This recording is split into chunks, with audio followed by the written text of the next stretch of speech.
one for local news, traffic, and weather for Ottawa and the Valley. This is City News 101.1 everywhere. It's Friday, October 7th. Good morning. I'm Andrew Boyle. Right now in Ottawa, 10 degrees, 11 in Smiths Falls. Here's what's making news in Ottawa and the Valley. It's a wrongful death lawsuit that's being filed in the death of a black man in Ottawa during an Ottawa police raid on an apartment building in 2020.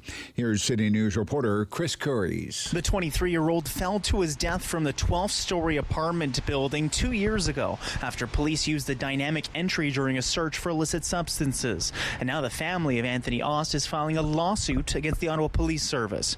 Mother Nora says her son's death was absolutely preventable and that police must be held accountable for the damage that's been done to her family. And she says she's only heard empty promises in the past 2 years from police and government officials. Now, dynamic entries have come under fire after that. The practice has been temporarily banned in Ottawa, although it can be used in extreme circumstances. We're expected to hear from family and supporters in a few moments here outside the Elgin Street Courthouse, and later on this evening the family will host a candlelight vigil outside police headquarters. At the Elgin Street Courthouse, Chris Curries, City News. City News time 9:01. Now your forecast. Here's weather specialist Denise Andriacci. Mostly to partly cloudy conditions this morning with some showers in the forecast, a gusty wind out of the northwest today as well. Temps keep falling, and even though it's double digits this morning, we'll be around 9 degrees through Smiths Falls in Ottawa this afternoon. Down to 0 overnight. Increasing cloudiness for Saturday, highs around 11. We'll have sun and cloud in the forecast for Sunday, but still the slight chance of showers, highs around 13. Today's afternoon high, 9 degrees. And right now in Ottawa, 9 degrees. In Smiths Falls, it's 11. Jobs report Friday. Results from both sides of the border. We get the details from City News senior business editor Mike Eppel. The Canadian economy added 21,000 jobs last month, a little bit above forecast. Unemployment rate down to 5.2%. And in the States, 263,000 Americans found work last month. That was above forecast. The unemployment rate there down as well to 3.5%. Central banks will just keep on keeping on raising interest rates to try to cool things off. They want to bring inflation down, and you got to do that by cooling off the labor market to start. Now we are still waiting for the local rate from StatsCan. The long weekend will alter your shopping plans. Most stores, except in the tourist areas, are closed on Monday. Plus, things like garbage collection in the city of Ottawa moving ahead by 1 day all week. Now, police forces across the province, from provincial to local, reminding you they're going to be out in force this weekend. Over the next 4 days, police will pay special attention to the big 4 infractions on the roads: impaired, speeding, distracted, and not wearing a seatbelt. Thanksgiving weekend, traditionally one of the busiest on provincial roads. The OPP says the death toll so far this year is 24% higher than it was last year. City News time, 9:03. The 2022 Nobel Peace Prize goes to a number of human rights activists. This year's Peace Prize has been awarded to 1 individual and 2 organizations. In Oslo, the chair of the Norwegian Nobel Committee. Ales Bialyatsky from Belarus. The Russian human rights organization Memorial and the Ukrainian human rights organization Center for Civil Liberties. Award follows a tradition of highlighting groups and activists trying to prevent conflicts, alleviate hardship, and protect human rights. Tom Rivers, ABC News at the Foreign Desk. And I'm Andrew Boyle. For news anytime, follow up online at ottawa.citynews.ca.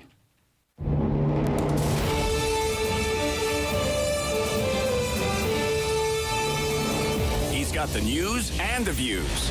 He's got views on the news. It's the Rob Snow Show on Rogers TV and City News. 101.1 FM and 1310 AM. On Friday, we made it. The Thanksgiving Day long weekend. Welcome to the Rob Snow Show on City News. See, we don't coast to the finish line around here. No way. 110% at both ends of the ice between now and noon. And coming up, he's been minding Ottawa's business all week long. Tom Korski's the managing editor at Ottawa's Blacklock's reporter. If there's an audit of government spending, he'll find it. If there's a chain of emails offering a look into the machinery of government, he will sniff it out. And if there's a government official talking bafflegab at a parliamentary committee, he will quote them word for word. All to highlight for you all the weird and wacky ways the government spends your money. And Blacklock's had some scoops this week, like the report about the constantly embattled, it seems, Liberal Cabinet Minister Marco Mendicino. Backdating documents? What's that about? Misleading a federal judge? What's that about? Heavily censored, redacted documents? How many days are there in April? Marco? Oh, it's a story you'll only see at Blacklock's, and Tom will tell us more. Plus, the former Ottawa police chief, Peter Slowly, was at the Special Joint Committee on the Use of the Emergencies Act. So there's some backdating on that story, you could say. You remember Slowly resigned as the chief of the Ottawa Police Service the day after the Emergencies Act was invoked. So we'll talk about both of those stories this morning as well. The host of Daytime Ottawa on Rogers Television, Derick Fage, we're going to get his take on all the twists and turns in the municipal election campaign. We have a race. If this CTV News poll is accurate at all, I mean, it's a small sample from Nanos, but, it's barely 500 people. But it is McKenny in the lead, Sutcliffe close behind, and Shirelli a distant and seemingly fading third, with 17 days to go until Election Day. 17 days to go. This week, we had the competing fiscal plans. Sutcliffe's plan released a couple of days ago. McKenny's plan out yesterday. No more than a 2.5% property tax increase from Sutcliffe. No more than 3% from McKenny. What's a half point between rivals? McKenny, according to this poll, leads with downtown voters, young voters, and women. Sutcliffe leads with people over the age of 35, rural voters, and men. The burbs appear to be a toss-up. The other candidates, McGuire, Singh, Kadri, Bay, all polling around 1%. And 1 out of every 3 of those polled don't know who they're going to vote for. They are undecided. And the next mayor of Ottawa is winning 35%. The next mayor of Ottawa is undecided. Congratulations, Mayor Undecided. Also with Derick, we will talk about what played out in the House of Commons question period yesterday. It was a slugfest between Poilievre and Trudeau. The whole House rocking, and the Liberals came knocking with a report from Global News that Pierre Poilievre's YouTube videos contain secret tags to attract members of fringe anti-feminist groups. This is what it sounded like in question period yesterday afternoon. Here's the Prime Minister. If it were not for Global News, we would not have learned that the Conservative leader has been purposefully using his videos to appeal to far-right misogynistic online movements. These are anti-women movements, and they have had devastating real-life consequences. Mr. Speaker, I call on the Conservative leader to stand in this House, take responsibility, and apologize. The Honourable Leader of the Opposition.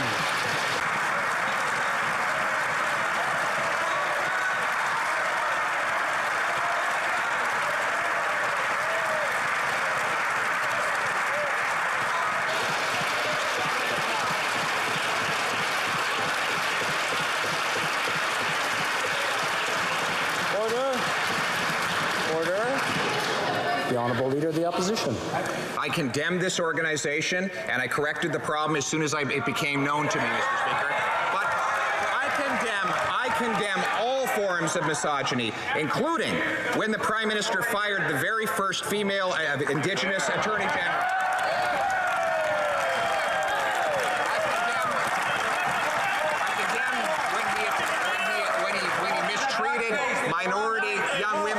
caucus who had to leave politics, and I condemn him for when he dressed up in racist costumes so many times he forgot them all. We condemn it always, Mr. Speaker.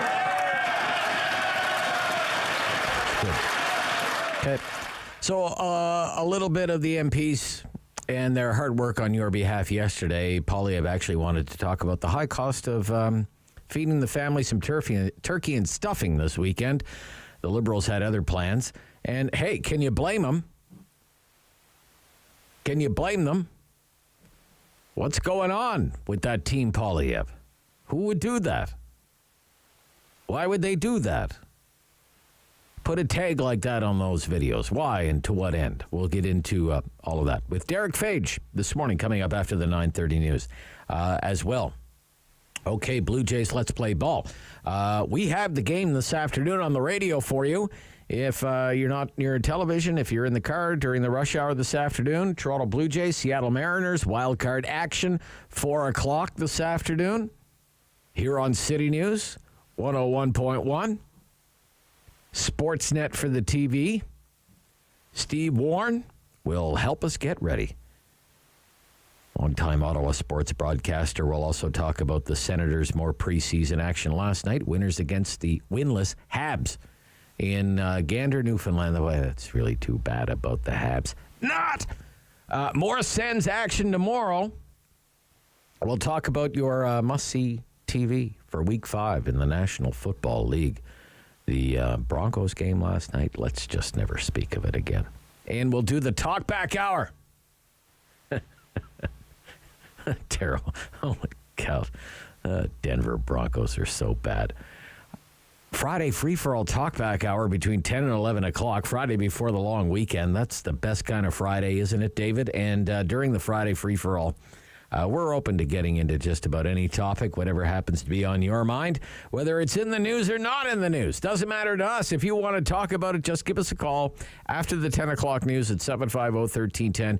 If you want to talk about the municipal election campaign, this race for mayor, I'm up for that. I'm always up for that. If you want to talk about what's going on in federal politics these days, let's go for it. The price of gas is getting up there again. $35 for a Thanksgiving turkey at the grocery store, $35. The President of the United States talking about nuclear Armageddon. Hey, why not have a second piece of pie? If you can afford the pie. Whatever it happens to be, you don't have to twist my arm to bend my ear. It's the Rob Snow Show on City News.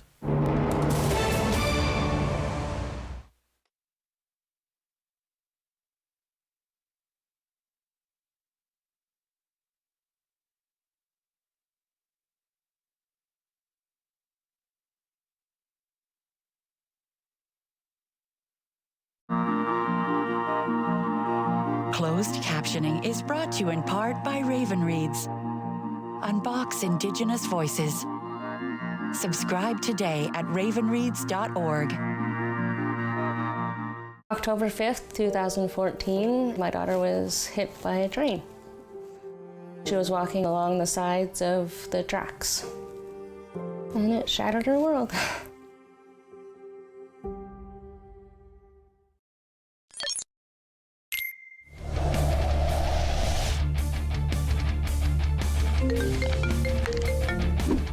Yo. Yep. Okay, I'll be there.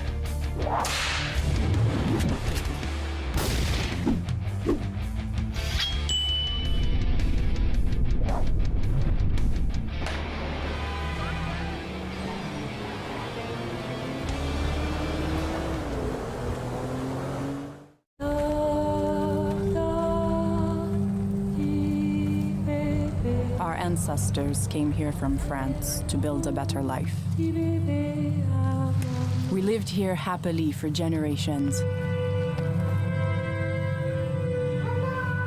Until the British decided they wanted our land.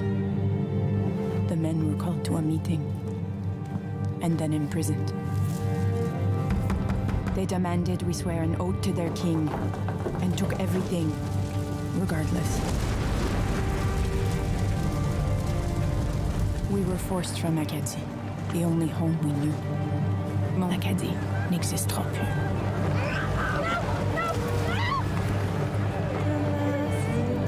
From From 1755 to 1763, over 10,000 Acadians were ripped from their homeland. Despite this, Acadian culture endures in Atlantic Canada. Hi, I'm Sahai from The Wiggles, and this is my new book, Something in Common. Join me on an adventure as a camp counselor helping some amazing children make friends and share what family means to them. I wrote this book with my friends at Children's Aid Foundation of Canada to help children who might feel lonely or like they don't belong. Not everyone has the same type of family, but we all have something in common.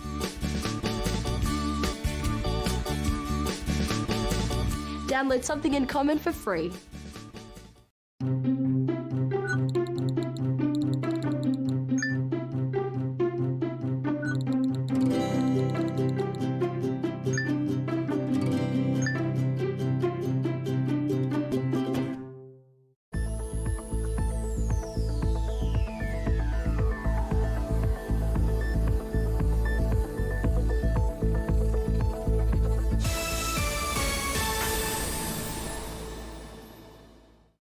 He doesn't do much investigating about YouTube tags, but he does read a lot of government reports, memos, and emails. Tom Korski is back from Blacklock's reporter. Good morning. Hi, Rob. Yeah, great to hear from you. Peter Slowly, the ex-Ottawa police chief, testified just last night here in Ottawa before a parliamentary committee. What was the topic?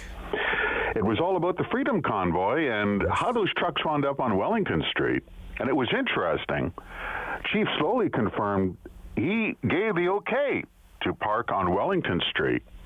And it was only afterwards, he was expecting a brief, spirited demonstration. It was only later when they wouldn't leave. It became a national crisis. He calls it a national security crisis. Chief Slowly got outsmarted by some truck drivers. I understand the crisis for Chief Slowly, it cost him his job.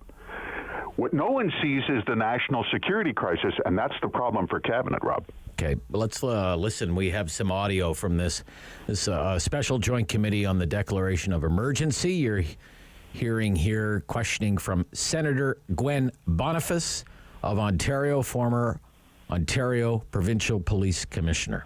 In your professional opinion, can you tell me at what point you think the protests went from a lawful demonstration to an illegal occupation? The very second that any law was broken, whether it be a bylaw, a provincial offences statute, or a criminal code offence, whether or not anybody that had stated their intent to come to Ottawa and protest had failed to secure a permit, at that point it was unlawful. But again, as you know, there are many unlawful demonstrations that the police will provide supports to in order to facilitate to the greatest degree the intent of what I believe is our Charter of Rights. And we'll manage through those unlawful elements, even when there are elements that are violent, in order to facilitate as best as possible. So what do you take away from that exchange, Tom Korski? Isn't that interesting? I didn't hear national security risk. I heard bylaw enforcement. This is what MPs and senators don't get. And this is the question for Cabinet. This was not called a Wellington Street crisis. This was a national crisis. So far, Rob, they're not much above the level of, hey, kids, get off my lawn in terms of national security crisis. But that's the bar that Cabinet set. Even Chief Slowly uses the phrase, I think by our count, 7 times last night, national security crisis. Wow. There's a lot of daylight between those two positions, Rob, but someone has some accounting to do, and that would be Cabinet. But if it was a national security crisis, he was asked again yesterday by another member of the committee, did you ask for the Emergencies Act? And again, he said no. No, they didn't. Right? Again, he said no, as every other senior police official who has appeared before the various committees. So if it was this national security crisis, why not request the Emergencies Act? You know what the takeaway I think here is, Rob? I think they anticipated that this was going to be, a weekend blowout. They completely underestimated the depth of sentiment by people who resented vaccine mandates, whether They thought that was irrational or not. It existed. And they grossly underestimated the popular support for those truck drivers outside downtown Ottawa, where tens of millions were raised by people, as one federal agency testified in committee, because it made them feel good. It made them feel good to see those truckers protesting. And then what happened? Cabinet wet its pants, and the inquiry starts next week. Yeah. Thursday, I guess, is it? Next week, I believe, right? 13th, that's right. Okay. All right. It's going to be a big story. Gosh, I did a show on the Freedom Convoy a couple of days ago. There's still huge interest in that story.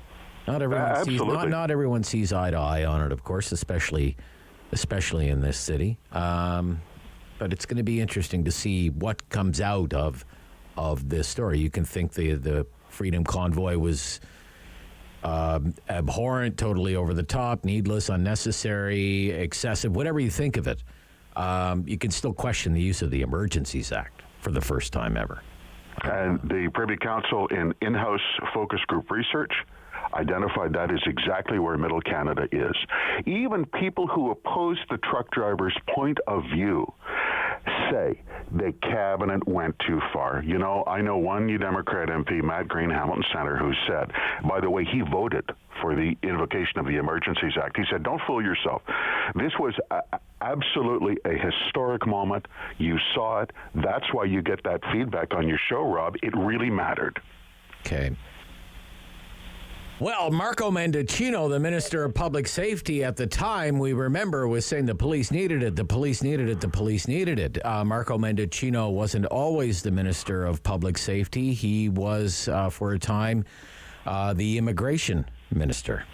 And according to an explosive story that you'll only read at Blacklock's Reporter this morning, Mr. Mendicino is accused of backdating a document in an apparent bid to mislead a federal judge. Please tell us more. Mendicino's department was in a tight spot, Rob. They were in federal court, had an injunction hearing in what was really an ordinary trademark dispute, and they discovered too late it would be really helpful to their case if a certain act, the Colleges Act, was proclaimed into law. Problem, it wasn't. So you get the sense they looked at each other, the Privy Council, Mendicino and his department, and said, I know, this is the ticket. Let's pretend it's proclaimed into law. So Mendicino issues a news release. Privy Council office posts a hilariously inept website notice that says the act has been proclaimed. Unfortunately for them, date modified entry, it says on the bottom, April 31st. April 30. Remember what Mother used to say? 30 days has September, April, June, and November. All the rest have 31. Oh, they missed it by that much. Right. There are only 30 days in April. They missed it by that much. Right. They will not take questions. The implication is absolutely obvious. It was a crude, clumsy attempt to backdate documents to pretend an act was in force to mislead a federal judge. This is up to the Commons Ethics Committee. We'll see if they do anything with it. Right. But the managers are laughing about it. They did. They laughed. Actually, we have communications that indicate they're laughing about it. They actually, and we know that. In how do you do that? And right? Well, actually, you're the Privy Council advisor, and you write "ha ha!" exclamation mark. Yeah. Oh, the place runs like a Swiss watch. Yeah, but then you go sniffing around for documents. The Commons Ethics Committee sniffing around for documents. James Bazan, for example, Conservative member of Parliament, gets some documents. Everything's blacked out. Which it would indicate, well, what do you have to hide? What could be so sensitive? As you say, all of this stems from, very routine. This is a simple case of trademark law that all of this stems from. No, absolutely. And that, right. We say, in a routine matter of business like this is an ordinary commercial dispute. My goodness, what would you do if we were involved, if this is North Korean espionage, if the chips were down? Then what? I guess it's Joker's Wild. It's ridiculous. Okay. Let's move along to some of the emergency programs that were in place during the pandemic, emergency relief programs. The biggest one was the Canada Emergency Wage Subsidy. This was it cost the government, cost taxpayers even more than CERB. We're talking north of $100 billion. But what kind of due diligence was being done at the Canada Revenue Agency, Tom? According to the auditor, not much. That's interesting. We can see through some documents the wage subsidy in cases, hundreds of millions of dollars were paid to applicants who sought the wage subsidy, who owed taxes. These were companies that owed taxes. And the expectation of Parliament was that Canada Revenue Agency management could walk and chew gum. Oh, here's an application from XYZ company. Wait a minute, aren't they on our XYZ? Yeah, they're on the tax default list. Anyway, let's send them the check. The auditor testifying in Senate committee says the implication is obvious. There was not even the most cursory screening. The whole concept was to just get the money out as fast as possible. Yeah. Right now, just get that money out. And now you get to pay for the audits. You will pay for the audits. What will that cost on top of the $100 billion? Well, we know in the case of CERB, audits have already cost taxpayers $149 million. That's what happens when you don't do the job right the first time. You always pay. I mean, listen to this. Records show Canada Revenue Agency paid $145.9 million in subsidies to insolvent companies. Insolvent companies. Other wage subsidies were paid to Canadian offices of foreign corporations, local branches of Bank of China, Air China. That's great. China Eastern Airlines, China Southern Airlines. That's just great. The Habib Bank of Pakistan, Shinhan Bank of South Korea, the Canada Wage Subsidy. The Canada Wage Subsidy. Holy smokes, what a story that is. That's a good one, Tom. That is a good one. If I say, I don't know, had a terrible experience on China Airways, and I complain to the Canadian Transportation Agency, hey, I received poor service on my trip to Shanghai. How long is it going to take for the Canadian Transportation Agency to get back to me? How many complaints are in the queue right now? Well, it's interesting. It's over 25,000. So what does that mean? 25,000. 25,000. One MP said, okay, well, what does that mean? What if I'm the 25,001 person to walk in the room with a serious complaint of poor service? What's the calculation? It turns out to be 1 year and 8 months, so 20 months, almost 2 years before someone will get around to opening your letter of complaint. So if you can imagine those lineups at Pearson, imagine a 2-year lineup to hear your complaint at the complaint counter. Like we say, this town runs like a Swiss watch swab. You know that. And the Canadian Transportation Agency, they're nailing this, man. By the way, that's their mandate. It's actually their job to take complaints from air passengers. Okay. I am thankful for the work that you and your team do at Blacklocks every week, and I hope you have a great Thanksgiving long weekend, Tom Korski. That's very, very gracious. Thank you. And you, a happy Thanksgiving to you as well, Rob. Yep. Tom Korski, managing editor, Blacklock's reporter. Coming up, Derick Fage from Daytime Ottawa on Rogers Television. This is the Rob Snow Show on City News. Play 4 games of bingo from the comfort of your own home each Monday at 7 p.m. for your chance to win money from our $2,000 regular bingo or $5,000 super bingo night. Kiwanis TV Bingo, Mondays at 7 p.m. on Rogers TV. What are we doing about COVID? Seems like the communications have been all about how everything's opening up, and yet here in Ottawa we're experiencing our 7th wave, so a bit of a contradiction there.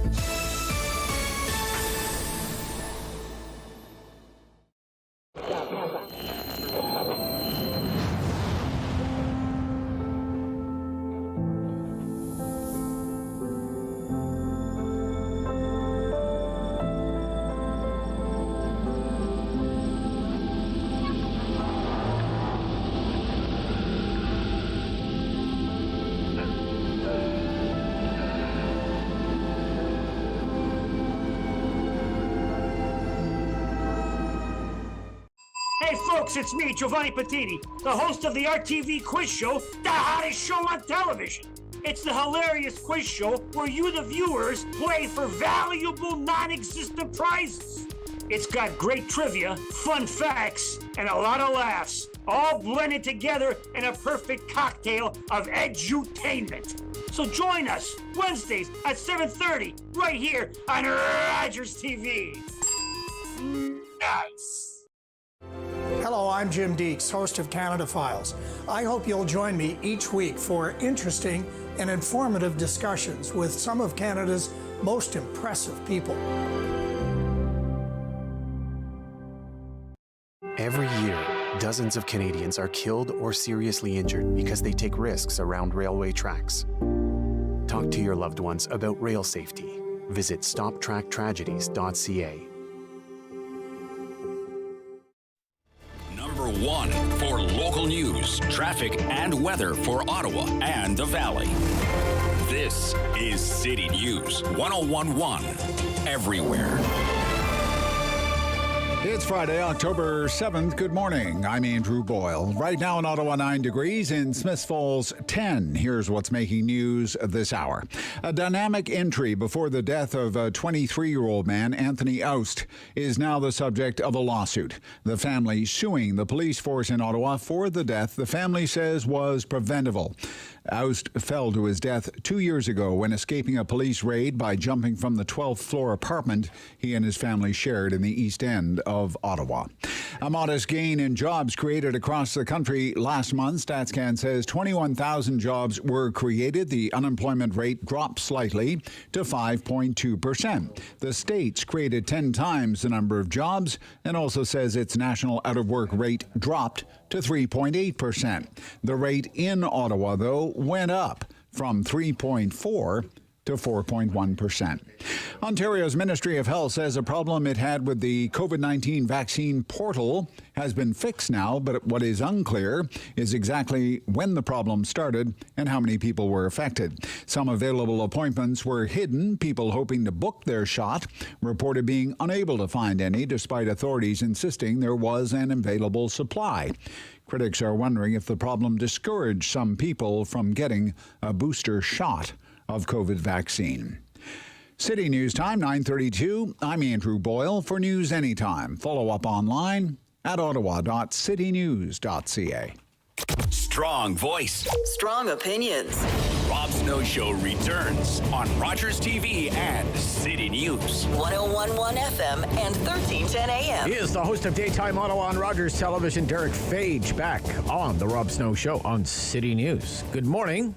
Good morning, Rob. Yeah, great to hear from you. What was big at Daytime Ottawa this week? A lot of Thanksgiving, right? A lot of Thanksgiving, Oh, yeah. you know, recipes and whiskey and wine and beer pairings. Actually, some great entrepreneurs, local entrepreneurs on the show this week, including a young 19-year-old who's come up with a line of spices called the Spice Girls.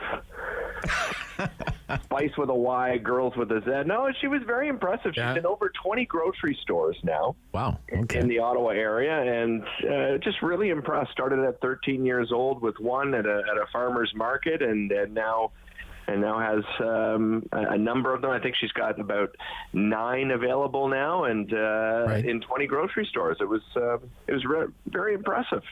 Yeah. Sounds like the best job in the world, doesn't it? Doing these kinds of TV shows. Like how is it that, especially in the run up to Thanksgiving, and then you'll get Thanksgiving out of the way, and then Christmas will be right around the corner, and you'll get to do it all Halloween, over again, right? Well, yeah, you'll do Halloween.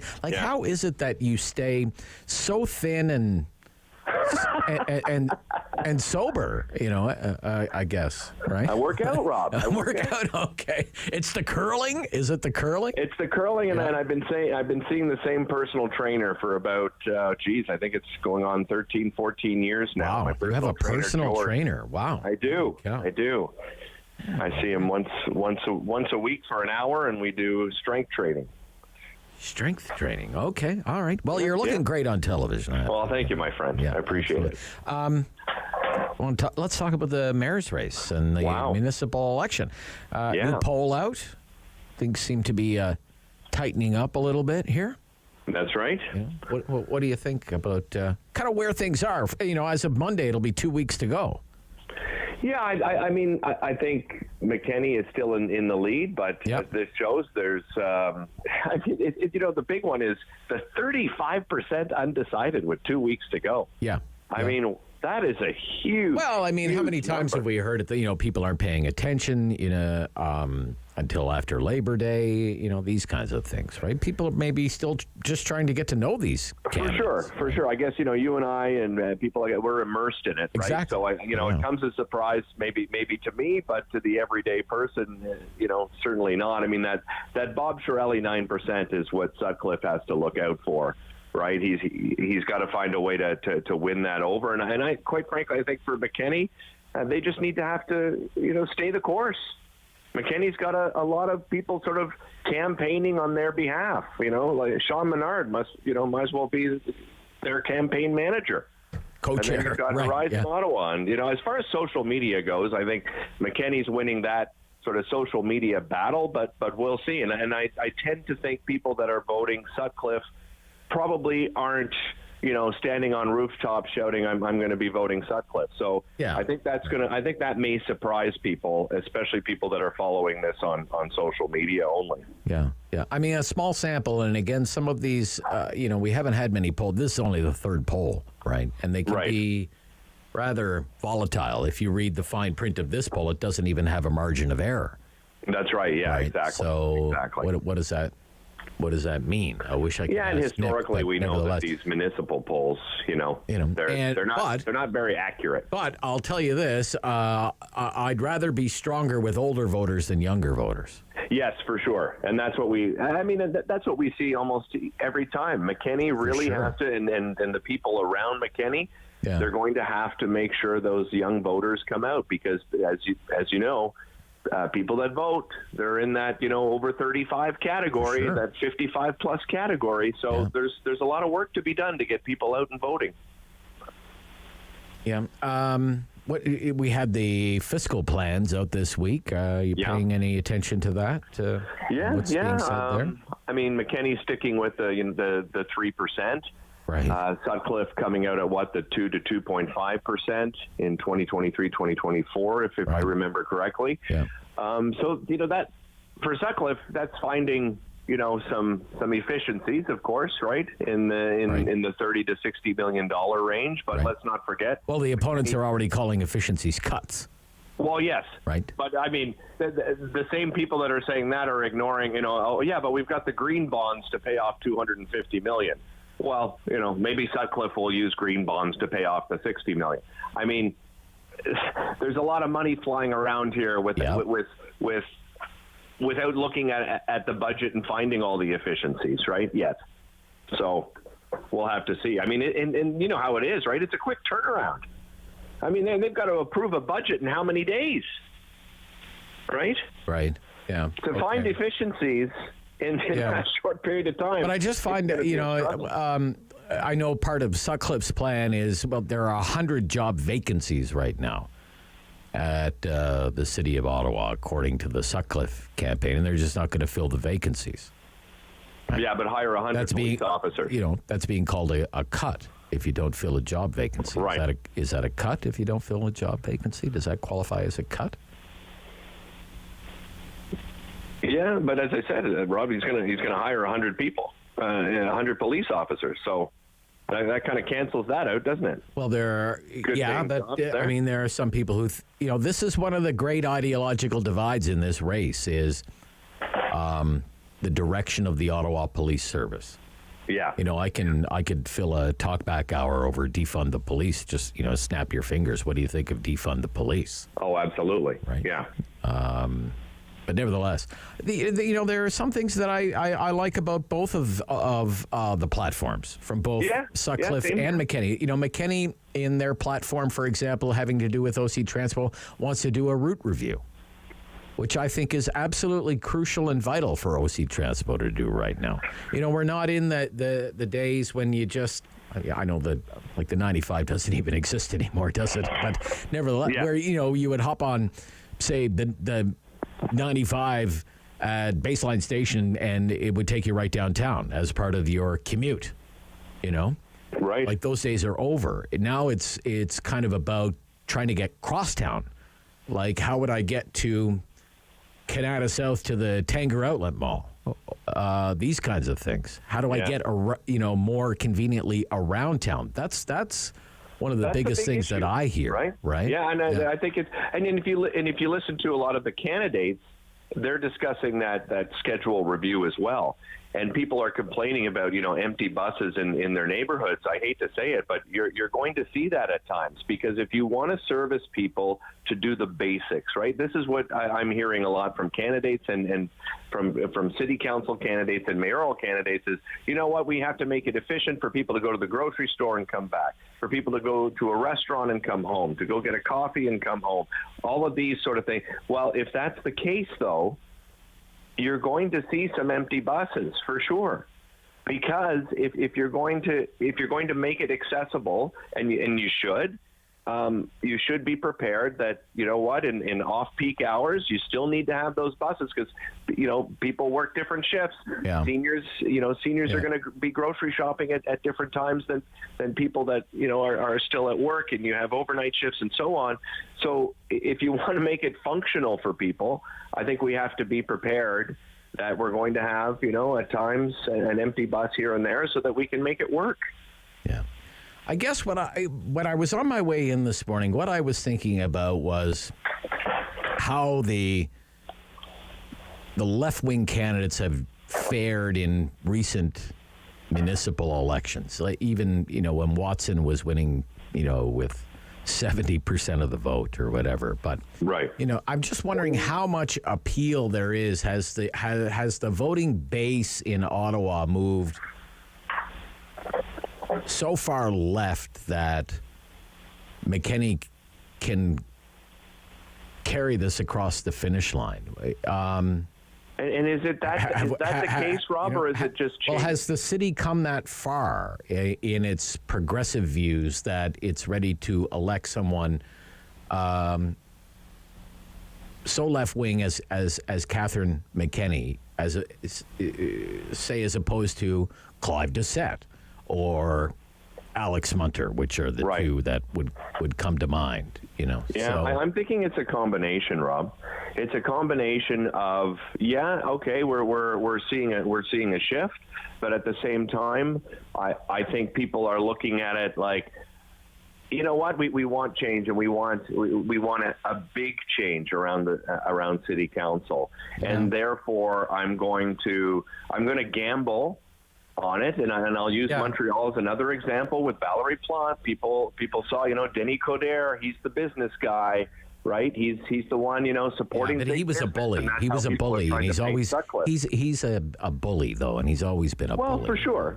But he was mayor, right? Right. And then people wanted change, and what was the only option they had? Honestly, that was the only option. I know it's a party system, but the only option they had was Valerie Plante, and I think a lot of people are looking at it the same way here in Ottawa. What's the only option we have for a major change? It's McKenney. Yeah, well, I don't know. People might be in the mood for change, but are they in the mood for change that might freak them out? Because a lot, people will vote for change, but not if the change agent freaks them out. Yeah. Right? Yeah. And I'm telling you, the $250 million bike lane plan freaks some people out. They think there are other way more important priorities than building a bicycle network. I don't right disagree, now in the but city of Ottawa. You see missteps by Sutcliffe, like, Lisa MacLeod is endorsing me. Why would you bother with that?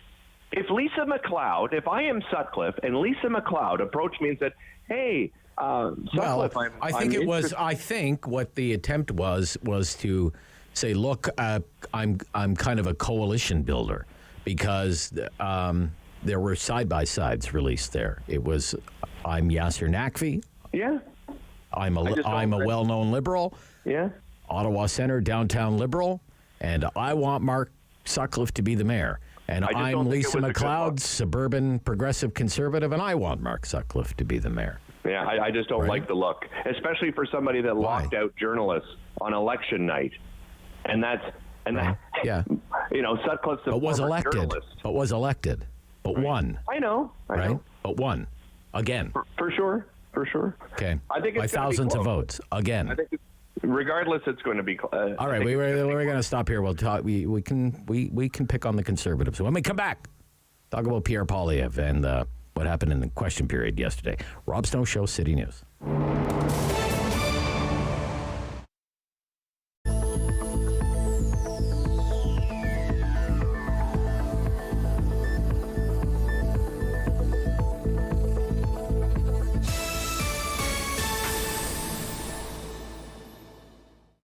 The houseless crisis, because it really is a crisis down here on Rideau Street. There is not enough shelters for men especially, and we need to be helping our most vulnerable.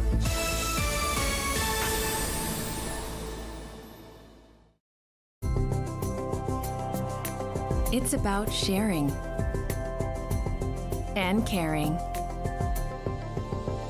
It's about doing and belonging. It's about living life to its fullest. And it's about laughing out loud. We are L'Arche Canada, and we're about witnessing and sharing the gifts of all people. Learn more about us today. I would like to see politicians and government overall, especially locals, start to support local business more. Because we've had so many businesses that have shut down, and I would like to see local business grow and politicians give more, whether that's a financial contribution or some other layer of support, but something to encourage them to keep business going.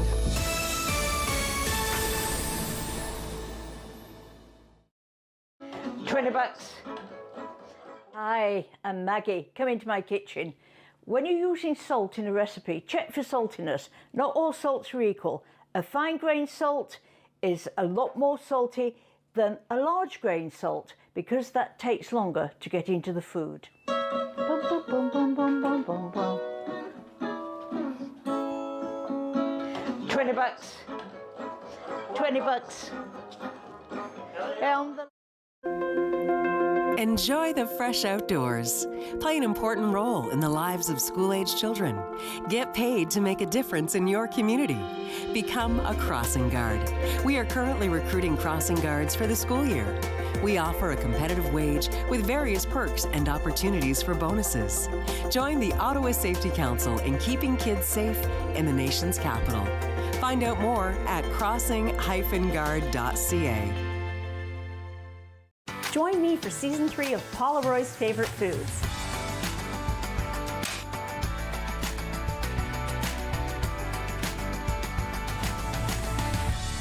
Whew, that was a lot. I think I need a nap. October 5th, 2014, my daughter was hit by a train. She was walking along the sides of the tracks, and it shattered her world.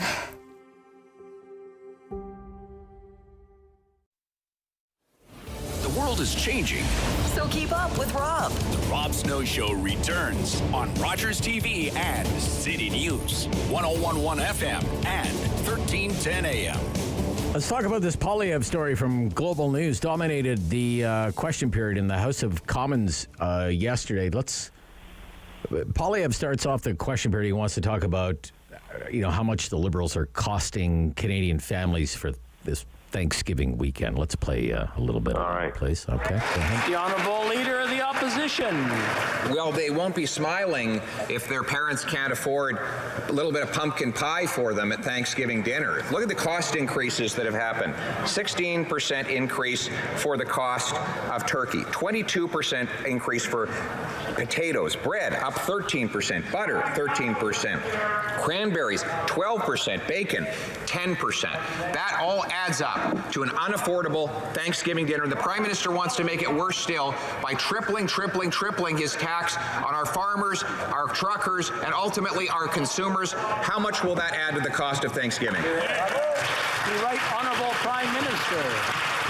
Speaker, he wants to help Canadians, but he will not stand with low-income Canadians who want to give their kids better smiles. But there is another important issue that is on Canadians' minds, particularly Canadians' women's minds as we meet here. If it were not for global news, we would not have learned that the Conservative leader has been purposefully using his videos to appeal to far-right misogynistic online movements. These are anti-women movements, and they have had devastating real-life consequences. Mr. Speaker, I call on the Conservative leader to stand in this House, take responsibility, and apologize. The Honourable Leader of the Opposition. All right, that's enough. We played a little bit more of that earlier, but what do you think about it? What do you think about how, I mean, that's just, it's gold. They just struck gold, the Liberals. Absolutely. Well, and let's just start off by saying how frustrating it is to watch and listen to Question Period anymore, because you really can't get down to any business. I mean, these standing ovations after every speech is driving me nuts. Really? Okay. Well, I mean, you know, I like to watch Question Period every now and then, because I like to know what people are talking about and what's going on here in Canada, right. And it's just frustrating. Rob. Okay. I mean, it's childlike. Anyway, am I surprised that they were using that hashtag to get out to people and doing it in secret? Absolutely not. Really? I'm not surprised. And then the fact now, did you ever hear of it before? You ever? No, never heard of it. Yeah. Never heard of it. Yeah. But, you know, they use these types of things all the time, right, in the background. And usually it's things like Canadians and politics and, you know, Trudeau's name, Poilievre's name, and that just kind of inflation thing. maybe might be one. Yeah, exactly. Things like that. Yeah. Well, and, you know, at least they did an in-depth investigation. Hey, Rob? Oh, yeah. What was that? I do wonder what kind of resort, they went through 50 videos, right? Yeah. How long does something like that take? I'm talking about Poilievre's camp. They've already closed the investigation. Oh, yeah. Well, yeah. What did you give it? You gave it 35 hours? Well, the thing is that... gave up? Well, they say it goes back to 2018, so he would have just been the MP from Carleton. He wouldn't have had a big staff. He just would have had... It would have been Pierre Poilievre and a few staff in Manotick might somewhere. make it easier to figure out who it was, right? Yeah, obviously. Yeah. Right. So... I mean, it's incredibly disappointing. I'm very disappointing. Surprised. Very disappointing. I don't want people to get the impression I think they've handled it well. I think it's just like it's idiocy from top to bottom, and I don't think they've really closed the book on it yet. I don't think it's come to any kind of satisfactory conclusion. No, absolutely not. Absolutely not. Just to call it out and say, I'm disappointed and I have no connection to that, and I don't, misogyny of any kind is disgusting, and then we're just going to leave it like that. That's pretty much what he did in Question Period, and then brought up blackface again. I mean, this is the problem with Question Period, is what I'm saying. Okay. This is what we're going to hear, Rob. Yeah. For the next 30 days, it's going to be blackface and misogyny for the next 30 days. Okay. Just comparing how each of them is uglier than the other. We're a little tight on time here. 9:53, Derick Fage is with us, Rob Snow Show. Toronto Blue Jays, Seattle Mariners, best of 3 American League Wildcard Series. 4:07 is the first pitch. You can hear the game on the radio right here on City News this afternoon. And on Sportsnet on television, of course. Prediction, best of 3. I think the Jays, being at home, with the pitching matchups that they have in those first 2 games, I think they're actually going to take it in those first 2 games, and I'm excited to have it on radio because I'll be commuting myself, so I'll be able to listen to it on my way to the cottage because I was a little disappointed I wouldn't be able to watch it on TV, but I sent David a note yesterday and said, oh my goodness, are you guys carrying the game? I didn't know if we would be able to carry the game in an afternoon slot there during the week, so I'm excited about that. Okay. Want to go down a music rabbit hole? Oh, of course I do. It should be pretty easy for you this week, I think. David really struggled. So Billboard, last week we did a list, right? There's a Rolling Stone had a list of the best pop songs of 1982. This week, Billboard has a list, the best karaoke songs of all time. The best karaoke songs. Yeah. Oh, at Billboard, we want to celebrate the art form that's given us countless instances of incomparable joy and similarly peerless hangovers. Oh, boy. Which I may have been known to have a few of those in my day. So, the top 100 greatest karaoke songs of all time. Here are 5. Josie's on a vacation far away. Come around and talk it over. So many things that I want to say. Wow, this isn't one of the top ones, eh? I just want to use your love tonight. I know the song. I can't quite. I want to lose your love tonight. Sail away.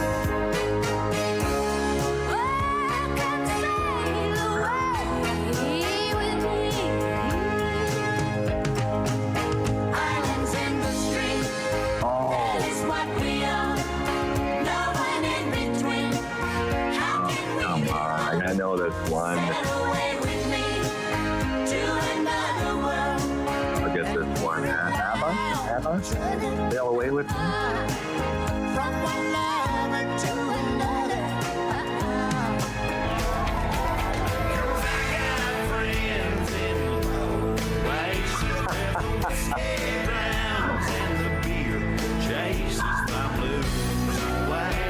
That's Garth Brooks. I know that one. Yeah, that's Garth I know Brooks. that one. Yeah. Classic karaoke.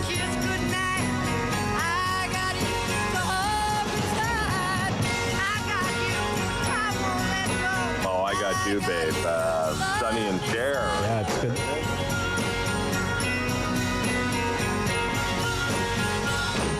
Oh, yeah, that's Sonny and Cher for sure. Every couple that tries that one. Oh, I better get this one.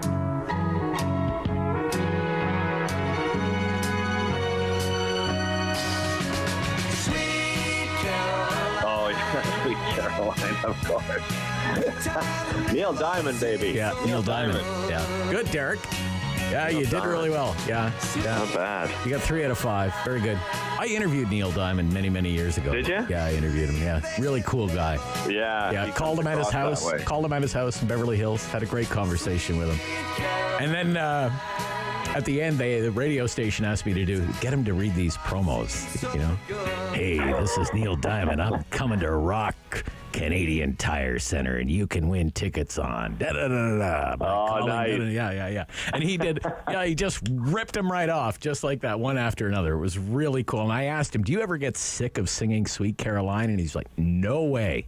The fans get so into it. I get into it. I just can't help but get a buzz off of it. Well, and then, Neil when Diamond. that gets sung at karaoke, the beauty is everybody else jumps in with you. Oh, right? yeah. Everybody says that song sucks until they start playing it, and then everybody sings along, right? Garth Absolutely. Brooks, Friends in Low Places, Sonny and Cher, I Got You, Babe. So you struggled with the first 2. So play the first one there again, okay? Josie's on a vacation far away. Come around and talk it over. So many things that I want. So that's The Outfield. Such a great band. Your Love, it's called The Outfield. Funny story about The Outfield. The Outfield's actually a British band. They're a British band who never made it big in the UK. They were huge in the United States with that song. Never made it big in the UK. Great band, The Outfield. And then the next one, I mean, my gosh, this goes back to the days of like roller skating and everything else for me. I'm on roller skates when I'm listening to this song. Yeah. That is a popular duet for karaoke. Remember, it's the top 100 karaoke songs. Yeah. Kenny Rogers and Dolly Parton, Islands my in the God. Stream. Yeah, from 1983. Disappointed in myself. Yeah. Jeez. Yeah, and Dolly Parton is still around. Kenny Rogers, unfortunately, no longer with us. But Islands in the Stream from 1983. I remember watching them together on TV, right? They had they were great. Yeah. Variety show. The right? variety shows, sure. Yeah, absolutely. So good. Yeah. All right, Derick. Look, have a great weekend, long weekend in Casabajua. Thank you. You as well. Happy Go Jays, Thanksgiving go. to you. Go Jays, go. Yeah, absolutely. Excellent. For sure. Talk soon. Bye-bye. Derick Fage from Rogers TV. Talkback Hour, Friday free-for-all, right after the news on City News.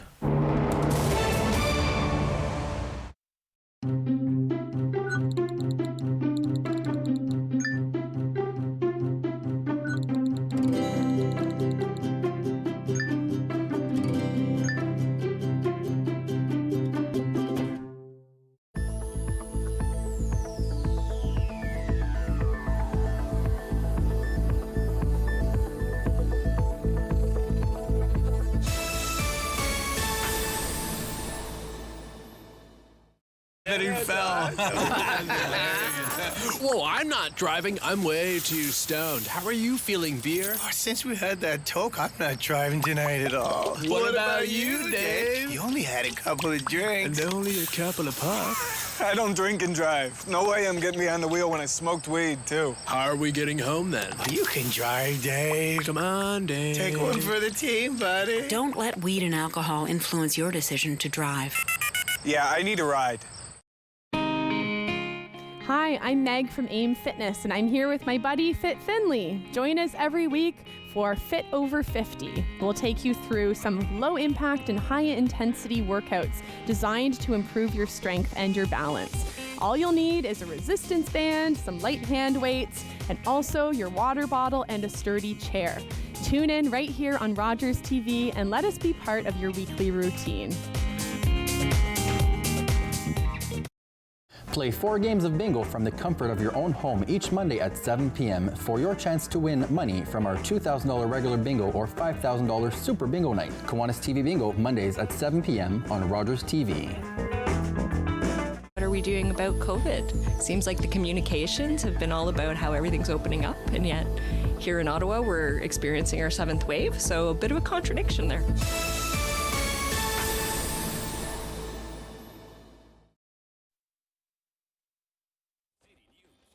CIWW 1310 AM in Ottawa. And CJET 1011 FM in Smiths Falls and the Valley. Number 1 for local news, traffic, and weather for Ottawa and the Valley. This is City News 1011 everywhere.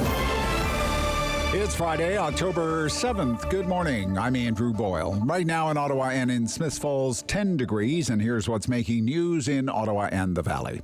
A wrongful death lawsuit is being filed in the death of a man in Ottawa during an Ottawa police raid back in 2020. This is the second anniversary of that death. Here's City News reporter Chris Curries. 23-year-old fell to his death from the 12th-story apartment building 2 years ago after police used the dynamic entry during a search for illicit substances. And now the family of Anthony Ost is filing a lawsuit against the Ottawa Police Service. Mother Nora says her son's death was absolutely preventable and that police must be held accountable for the damage that's been done to her family. And she says she's only heard empty promises in the past 2 years from police and government officials. Now, dynamic entries have come under fire after that. The practice has been temporarily banned in Ottawa, although it can be used in extreme circumstances. We're expected to hear from family and supporters in a few moments here outside the Elgin Street Courthouse, and later on this evening the family will host a candlelight vigil outside police headquarters.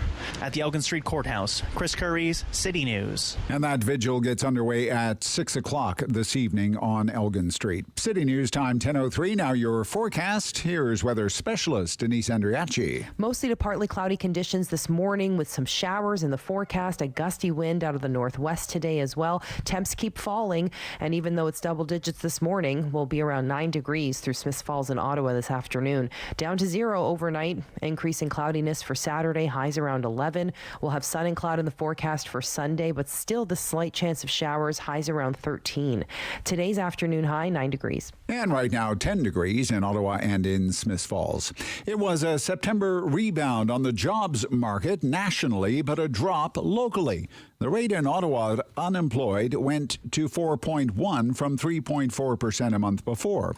Now, with more on the drop in the national rate, here's our senior business editor, Mike Eppel. The unemployment rate last month fell to 5.2% as fewer Canadians were actually looking for work, plus a rebound in public sector hiring with the reopening of schools for the fall session and a lot of teachers finding work after being laid off earlier in the year. And that perhaps skewed the numbers higher. The economy posting a modest gain of 21,000 jobs in September after a 3-month slide. The labor force participation rate, the percentage of people who want and are looking for a job, edged down slightly for the month. The relatively steady labor market comes as the Bank of Canada has been raising interest rates aggressively to tame inflation by cooling the economy, as it's expected to feel the effects of higher interest rates both in its economic growth and employment numbers. Hasn't happened, though, yet. At the City News Business Center, I'm Mike Eppel. City News time, 10:04. If you're heading out traveling on this long weekend, the OPP and police forces across Ontario reminding you to drive safely. The OPP and regional police forces across the province will be out in full force, paying attention to their Big Four infractions. They are impaired, distracted, speeding, and not wearing a seatbelt. And one of the candidates for mayor, Mark Sutcliffe, in Ottawa, releasing a francophone platform today. As part of his Hello Bonjour platform, Sutcliffe would ensure Ottawa would have both French and English with the same rights, status, and privilege. Sutcliffe promising that francophone residents will have access to French-speaking clients when dealing with city residents. I'm Andrew Boyle for News Anytime. Follow up online at ottawa.citynews.ca. It's time to talk back On the Rob Snow Show. Have your say and call now. 613-750-1310. And hey, it's a Friday free-for-all. Our favorite hour of the week around here. We don't come up with the topics. You come up with the topics, okay? And we'll just do our best to follow along. I mean, there's been no shortage of news this week, that's for sure, but it doesn't even have to be about anything that's been in the news, whatever it happens to be. Let's get right down to it. A couple of lines available. Some people have called in already. Nice to see that. Lynn in Stittsville. Lynn, good morning, Lynn. Hi, good morning, Rob. Hi, I love your show. I love very nice. Tom Korski this morning. He's great, isn't he? Yeah, he's great. So this is a Thanksgiving story. Thanksgiving story, okay. But Canadian, and I consider it like our Mayflower story. Okay. You mentioned your ancestors came to Canada. Yes. I believe it was 1765. The group, they became known as the Foreign Protestants. They fled Germany on 3 ships. Okay, all right. Because of religious persecution. Sure, okay, yep. They were promised land by the Canadian government. Okay. And when they got to Nova Scotia, they used a deck of cards. So your fate was determined by the cards you drew. If you drew the ace of diamonds, the king of diamonds, you ended up in the valley on farmland. Okay. I think, if I remember correctly, the 9, 10, and Jack of Spades got area around Mahone Bay. Oh, I've never heard this story. Yeah. They did not survive the winter. Wow. Okay. And if you got the land along the South Shore, right, you became sea captains and shipbuilders. Okay. Now, there's about, my ex was a genealogist. She's got about 400,000 or 500,000 documents documented in his books. Okay. And he covers the snows. Oh, really? Okay. The earliest reference I see is in 1787, Susanna, born in 1760, married William Snow. Yeah, I don't think. 1787. I don't think we go back that far. So, yeah. Oh, you don't? No, I don't think so. No. Do you think any of the Snows in any branch of your family would be went part? back Would that be? far? Would no? I don't think so. No. Okay. I don't think so. No. Oh. No. Okay, well, certainly I have. I'm pretty sure it would be post-Confederation. So yeah. which would be 1867. Yeah. Certainly, I have snows Right. Into the 1950s documented. But, I don't know. My wife is much better at that than I am. So. Yeah, it's very interesting. And as I said, the three ships came and they settled in a very large German population in Nova Scotia. Well, down near Lunenburg, certainly. Down that way, there is, for yes, sure. well, on the South Shore. I'm from the South Shore. Yeah. St. Margaret's Bay, and my husband was from there too, and they were the shipbuilders and sea captains. Okay, Lynn. Yes. You have yourself a great long weekend. Okay. You too. Thank you. Bye-bye. Bye-bye. Yep. Roger's in Drummond. Roger. Good morning, Our Rob. Drummond correspondent there. Been a while. Yeah, it's a pretty busy summer, Rob, and trying to get ready. Well, and the fall is awful busy for me, too, you know? Sure, I bet. Yeah. I'm finding ways to save money on energy. Yeah. But I want to talk about made-in-Canada inflation. Made-in-Canada inflation, yeah, okay. We know there's inflation worldwide, Rob, and there's many reasons for it. But I think in Canada, the biggest chunk of our inflation is caused by the cost of energy. For shipping things, especially diesel, and then, of course, we know what gas is. Just think about when Mr. Trudeau came to power, there was about 13 or 14 LNG projects that were going to on the drawing board. Yeah, 16 altogether, 16, I believe. 16, eh? Yeah. So there's a good chance, Rob, that, at least half of them would be functioning right now, and we'd be looking after our own needs, and then plus European needs. Like our dollar is, it's under 72 cents at some times, and probably down to 65 by probably February of 2023, because our dollar is a petrodollar. And everything that we consume, Rob. Well, you would think it would be a petrodollar. Well, this is a great point that you make. I watch the currency very closely, and it's our dollar has been falling recently because the U.S. dollar has been so strong. Everybody wants to pile into U.S. dollars, and they don't want to own euros because they have an energy crisis, and they don't want to own the British pound because the U.K. is a basket case, and the Canadian dollar is taking a hit because of that as well, because of all of this U.S. dollar strength. But now you see, the oil price is back up here. We have the Brent price is already above $90 American. We're on West Texas now, $90 American, 90 U.S. again for oil. You would think that would give a lift to our dollar. Hasn't done anything to our dollar. No, it hasn't, Rob, and the big reason is because nobody wants to invest in our energy sector because of the policies of the Trudeau government. But it's making Canadians suffer, so bad.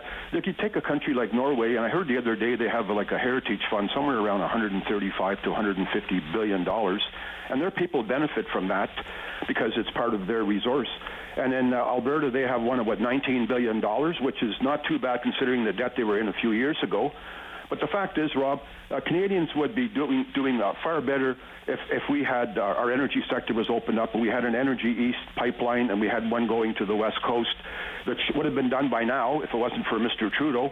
And we'd only benefit ourselves, and we would be riding this inflation wave there a little bit easier right now because, in 2021 of April, our last propane fill-up was at 68.9 cents a liter, and then January of this year, it was $1.20. What's it going to be like there by November, December of this year, Rob? It's pretty frightening because we're doing this to ourselves in this country, and we could do a lot better if we had all those LNG projects going. Yeah. And think about Europe and think about the Ukraine war. Yeah, it's just, the time, would be ending, we're so behind the curve on that now. Yeah. I mean, it's not something that you don't build a pipeline overnight. And, with liquefied natural gas takes enormous infrastructure and billions of dollars, right? Yeah, but Rob, I think it was one of the time to do that was, 5-6 years ago, not now. That's right. That ship has sailed, but you could also get a few LNG projects real quick, like they did in the Netherlands there with oil tankers there. They had them done up in 6 months. But I got a final comment, Rob. About Mr. Trudeau. There was a few of us were having a few drinks of whiskey there, and we were talking about how bright Trudeau was. Right. And we all had our opinion, and then my opinion came up, and they asked me, well, what do you think about, how bright do you think Mr. Trudeau is, Roger? And I said, well, I think he's about as bright as pencil lead in a Cape Breton coal mine. And I was there with my wife in 87, and we were down in one, Rob. Yeah. Not very bright. Not very bright down there. No, it's not. Well, you have a happy thank you, Roger. Thanksgiving weekend, Rob, and I hope too. you can afford a turkey. We did buy one, and, it wasn't as bad as we thought it was. Okay. Thank you, Roger. Bye-bye. Bye for now. Yeah. Well, I heard on the news this morning, I listened to a lot of UK-based news coming in the morning just to get a sense of how terrible things are right now for our British friends. This is in The Independent this morning. British households face rolling blackouts if gas imports, we have lots of gas here, imports fall short of demand this winter, according to the National Grid, the grid operator in the United Kingdom. Russia's invasion of Ukraine has created unprecedented turmoil and volatility in energy markets. And it added there could be, imagine this, David, pre-planned power cuts across the UK in 3-hour intervals to give priority to power plants. Britain relies heavily on natural gas from power stations and on electricity imported from continental Europe, which is facing an energy crisis of its own as Putin's war disrupts supplies. And our prime minister says there's no business case for us to export any of our natural gas. Meantime, the UK sounds like a third world country, for crying out loud. 10:15, Rob Snow Show, City News.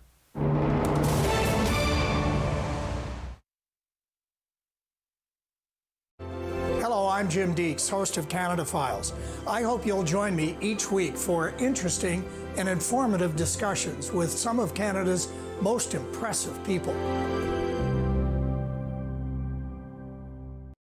Every year, dozens of Canadians are killed or seriously injured because they take risks around railway tracks. Talk to your loved ones about rail safety. Visit stoptracktragedies.ca.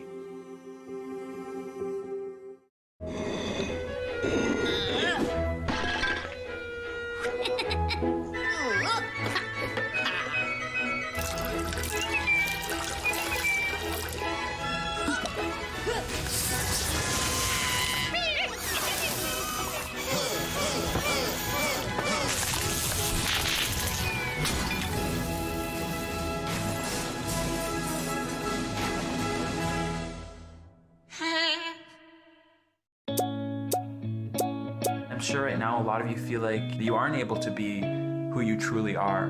What's most important, more important than everybody else knowing who you are, is that you know who you are. As a young person, time moves slower for you. And just know that things will get better.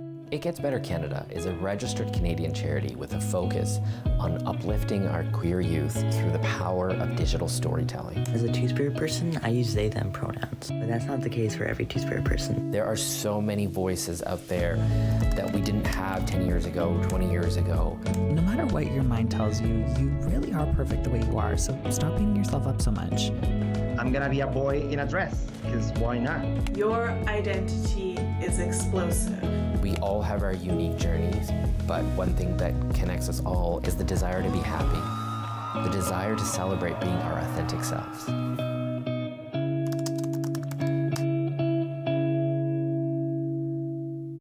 Hi, I'm Sahai from The Wiggles, and this is my new book, Something in Common. Join me on an adventure as a camp counselor helping some amazing children make friends and share what family means to them. I wrote this book with my friends at Children's Aid Foundation of Canada to help children who might feel lonely or like they don't belong. Not everyone has the same type of family, but we all have something in common.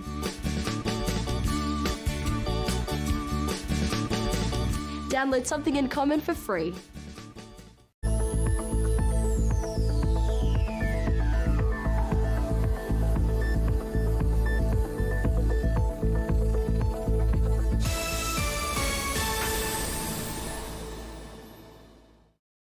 The houseless crisis, because it really is a crisis down here on Rideau Street.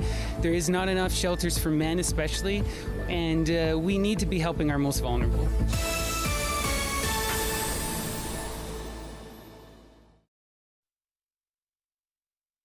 Talk back. Hello. On the Rob Snow Show. The phone lines are open at 613-750-1310. Now, the Rob Snow Show continues. Yeah, it continues with the Friday free-for-all, Friday before the Thanksgiving long weekend.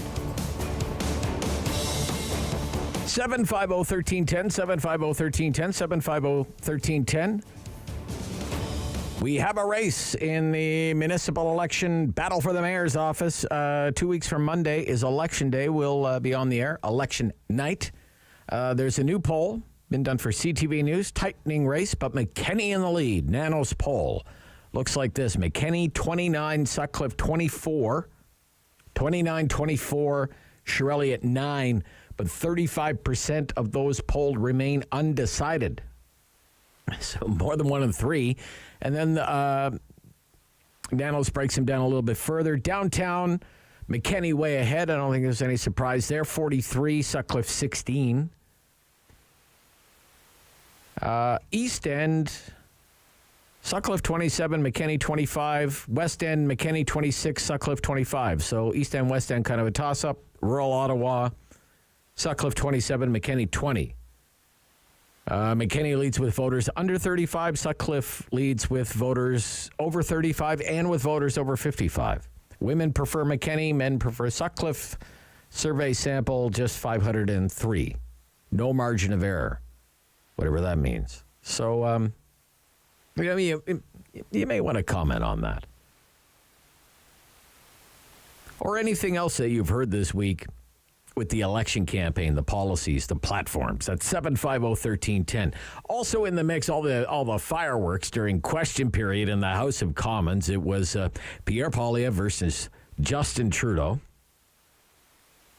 And while Poilievre wanted to talk about the rising cost to feed the family, a Thanksgiving dinner, the Prime Minister had other things on his mind because you had this story drop yesterday from Global News about Poilievre and his YouTube videos. Headlined, Pierre Poilievre's YouTube channel included hidden misogynistic tag to promote videos. Alex Boutlier reports. Pierre Poilievre's official YouTube videos included a hidden tag appealing to misogynistic online movements that Canada's intelligence agencies view as a danger. A Global News analysis of 50 of Poilievre's most recent YouTube videos showed they included a tag hidden from viewers but not from the video's publisher, used by a misogynistic online movement. The tag helps promote Poilievre's videos among those circles and signals to YouTube what users might be interested in the conservative leader's messaging. The tag, hashtag MGTOW, is an acronym for Men Going Their Own Way, a mostly online movement comprised of anti-feminists who attempt to cut women completely out of their lives. According to the Southern Poverty Law Center, the movement overlaps with more aggressive forms of male supremacy. It's difficult to quantify the size of the movement and its overlap with other forms of misogyny, both online and in the real world, but online spaces connected to the manosphere have proliferated in recent years. Global News verified the tag was used on the videos using publicly available software and checked it against the video's source code. Within hours of Global News sending a detailed list of questions to Poilievre's office, the tag disappeared. Conservative leader was unaware the embedded tags existed and was therefore unaware they were used for uploads on his YouTube channel over the last 4.5 years. 4.5 years. Poilievre's office could not say who originally included the tag in the Conservative leader's videos in 2018 or why. Used in 50 videos reviewed by Global News, including a tribute to Queen Elizabeth II, Stephen Harper's endorsement, and featuring allies like Senator Denise Batter's former leader, Andrew Scheer. So, as you can imagine, 750-1310 if you want to weigh in on that story. The Liberals yesterday during the question period, and Mr. Trudeau certainly had a lot to say about it. This is what it sounded like yesterday afternoon in the House of Commons question period. What support did your police service request from the federal government? That doesn't sound like the House of Commons question. The Honourable Leader of the Opposition. Well, they won't be smiling if their parents can't afford a little bit of pumpkin pie for them at Thanksgiving dinner. Look at the cost increases that have happened. 16% increase for the cost of turkey, 22% increase for potatoes, bread up 13%, butter 13%, cranberries 12%, bacon 10%. That all adds up to an unaffordable Thanksgiving dinner. The Prime Minister wants to make it worse still by tripling his tax on our farmers, our truckers, and ultimately our consumers. How much will that add to the cost of Thanksgiving? The Right Honourable Prime Minister. Speaker, he wants to help Canadians, but he will not stand with low-income Canadians who want to give their kids better smiles. But there is another important issue that is on Canadians' minds, particularly Canadians' women's minds as we meet here. If it were not for global news, we would not have learned that the Conservative leader has been purposefully using his videos to appeal to far-right misogynistic online movements. These are anti-women movements, and they have had devastating real-life consequences. Mr. Speaker, I call on the Conservative leader to stand in this House, take responsibility, and apologize. The Honourable Leader of the Opposition.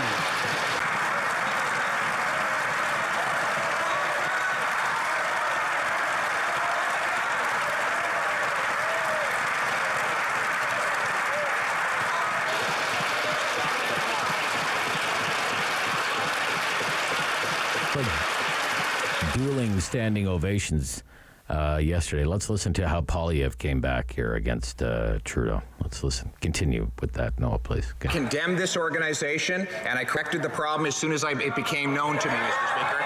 But I condemn all forms of misogyny, including when the Prime Minister fired the very first female Indigenous Attorney General.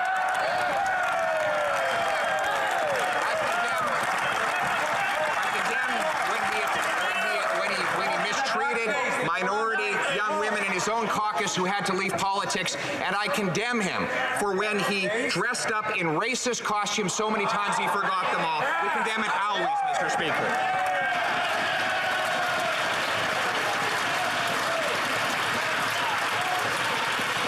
The Right Honourable Prime Minister. Mr. Speaker, the choice made by the Conservative leader in reaching out to extremists. I mean, that's, the circus is back in town, and what a mess of their own making for the Poilievre team. Just what a complete mess. And what a gift for the Liberals. Couldn't come at a better time for them. Poilievre has had this big post-convention bounce. His Conservative Party has been leading in the latest polls, and along comes this story from Global News, and I mean, it's like whipped cream on a pumpkin pie for them. Just thank you so much. This is so tasty.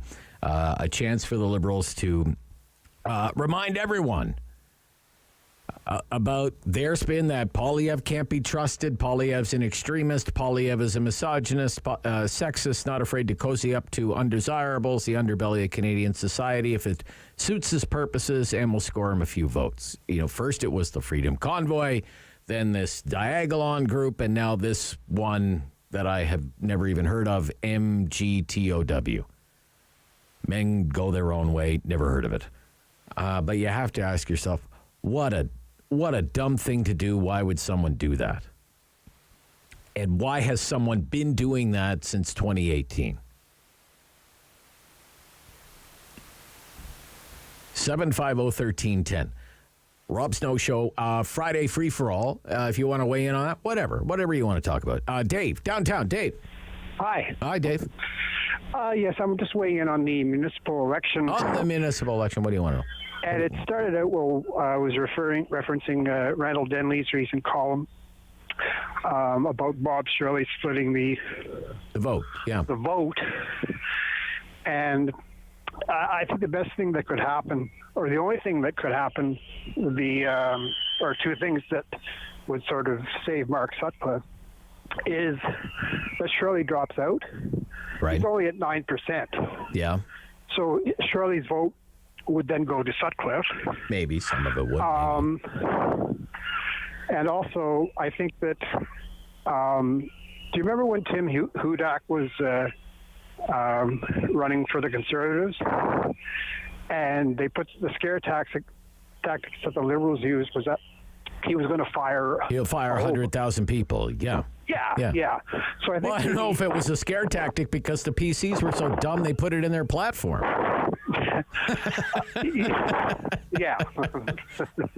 But I think that maybe what Mark Sutcliffe could work on is McKinney's platform. Obviously, well, if you want to include the $250 million bike path going across the city, is it has to be paid for by something, and it's always paid for by your property taxes going up. Of course, yeah. So he could probably swing something out saying a vote for McKinney will be a vote for property tax increases, huge property tax increases. And that would probably scare enough people away that they'd want to, they'd rethink their vote perhaps. But maybe. I don't know. I'm just speculating. But. All right. Yeah. It's fun. It's fun to speculate because it's a close race. And if 35% of the voters haven't even made up their mind or aren't paying attention, I mean, who knows what the heck is going on? And if this poll shows, it doesn't even have a margin of error and it says 29 to 24, who knows? Maybe it's a tie. Or maybe McKinney's still ahead by 10 points. I mean, who knows? It's a poll of 500 people. Whoever campaigns the best will hopefully come out. So we'll see what happens. All right, Dave. The best person win. Great, Dave. Good attitude. Thank you. Yep, they're all good people. They're all good people. Let's make no mistake about it. 10:30, Rob Snow Show, halftime talkback hour, Friday free for all. One line available there. We'll be right back on the phones after the news on City News. Join me for Season 3 of Paula Roy's Favorite Foods.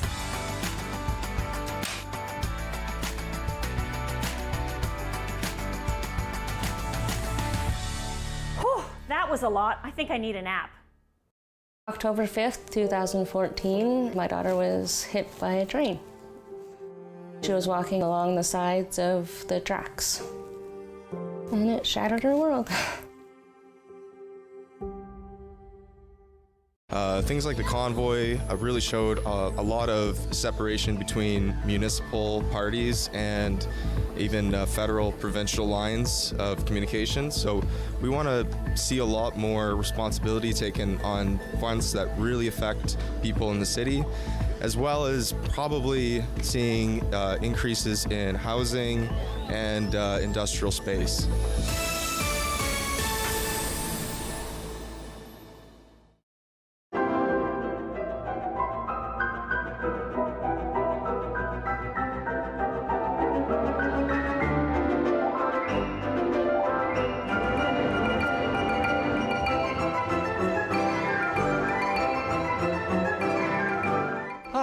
I'm Julian Armour from Music and Beyond. Join us for a new show this spring on Rogers called Music and Beyond Presents.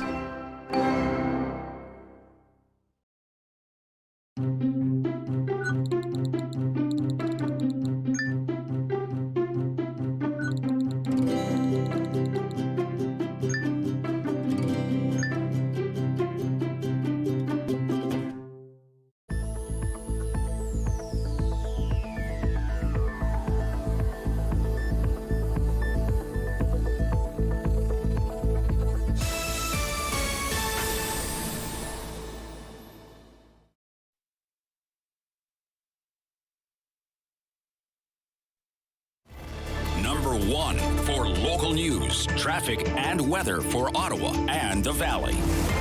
This is City News 101.1 everywhere. It's Friday, October 7th. Good morning. I am Damilola Unime. Right now in Ottawa and Smiths Falls, it is 10 degrees, and here's what's making news this hour.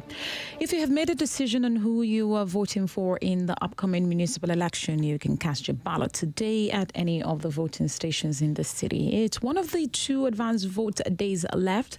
The other one is next Friday. Polling stations are open until 8 p.m. And Monday is a start holiday, and that brings the usual closures. Businesses Places like malls, the LCBO and Best stores will be closed. Garbage and recycling will not be picked up on Monday, and your usual collection day will be moved ahead one day next week. Select stores in tourist areas like Lansdowne and the Byward Market will be open. The Tanger Mall and Radio Centre will open as well. And the economy posted modest gains of 21,000 jobs last month. The StatCan's latest labour force survey shows the unemployment rate fell to 5.2% last month as fewer people job hunted. The gain in employment was expected as job losses in the education sector during the summer were reversed with the reopening of schools. Meanwhile, south of the border, employers slowed their hiring last month, but they still added 263,000 new jobs. Today's report from the U.S. Labor Department shows that last month's job growth was down from 315,000 in August. I am Damilola Unime. For News Anytime, follow up online at ottawa.citynews.ca. It's time to talk back on The Rob Snow Show. Have your say and call now. 613-750-1310. It's such a perverse stock market right now. You just heard Damilola read the job numbers. And it's good, you would think, when an economy creates jobs. For example, in the United States, the economy created, they created like 275,000 jobs in the United States, right? Great. People have jobs, employment, incomes. No. Dow Jones Industrial Average down 432 points. Why? Because it means inflation is still in there. There's still a lot of froth in the U.S. economy. There's, people are hiring, they have money to spend. The U.S. Fed wants to break things. They want to break the economy. They want to destroy demand in the economy. And so if you get this is where we're at now with these central banks fighting inflation. You get a strong jobs report. That's actually bad news because it means interest rates are just going to keep going up. I know. You try and figure it out, right? It's crazy. It's a crazy world we're living in right now. Tom in Brockville. Tom, you're on City News. Tom. Hey, Rob. How are you? I'm okay, sir. Thank you. I enjoy your show. I appreciate your call. Thank you for calling. I caught a little bit of a conversation you had earlier this week with an EA. Yes. And she was trying to defend her 11% or whatever they're going for a wage increase. A year, 11%. Yeah, 11%. 11.7% a year, yeah. I think many are missing the mark of where she was coming from. Okay. She was trying to point out, really, they need the 11% because the gap between the haves, I'll say the teachers, we'll say, because this is what we're talking about. Okay. Between the teachers and the EAs is just getting disproportionately bigger all the time. And so I did a little math, okay? This is very simple and arbitrary numbers. Right. But let's say to start out with, and I think this is high, but it's not a ridiculous wage. Let's say the EA starts out at $40,000 a year. Okay. Well, that's the cutoff that the government is using in its negotiation. You'll get this kind of raise if you make under 40 and this kind of raise if you make over 40. So that's a perfect number. Yep. Go ahead. Okay. So there is a difference. Is the government planning to give the teachers a lower percentage? No. For the CUPE workers, they're saying we'll give you, if you make more than 40, we'll give you 1.25% a year. If you make less than 40, we'll give you 2% a year. Okay. That's their offer right now in the negotiation. Okay, with that particular union. With that particular union. Yeah. Okay.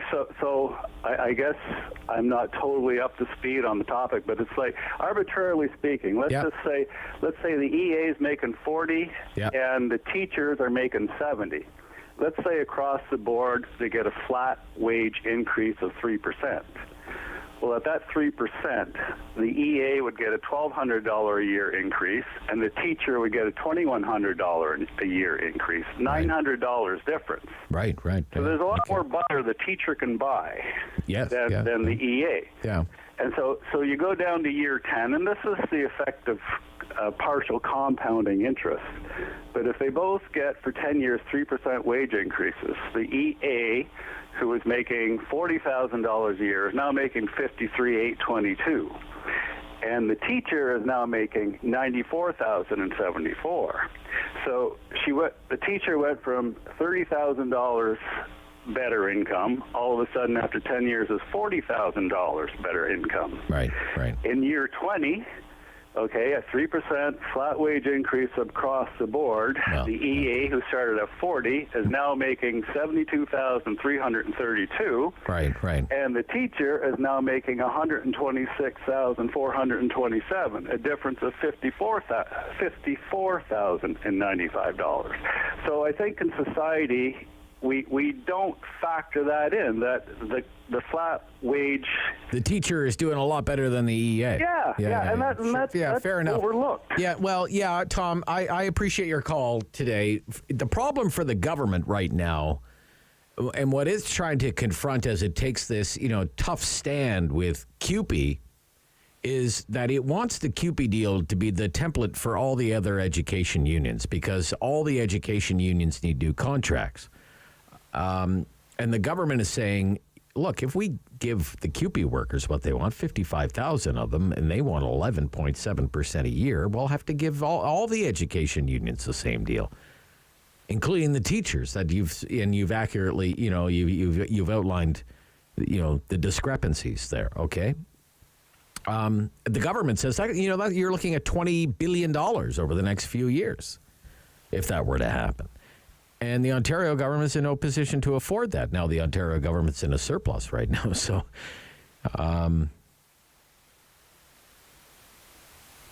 guess another thing that would come to mind, just on the CUPE story, is I just wonder, given the last 2 years and the year before, there was all kinds of labor tumult, if these workers do hit the picket line and, and they're out there and it's minus 15 and they're out there picketing in front of your child's school.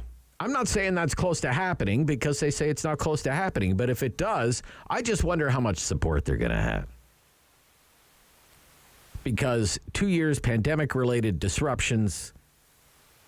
The year before was not great at all. This is supposed to be the return to normal year, the catch-up year. The government's trying to move heaven and earth to keep the schools open. I don't know how much solidarity there would be with any kind of education workers strike.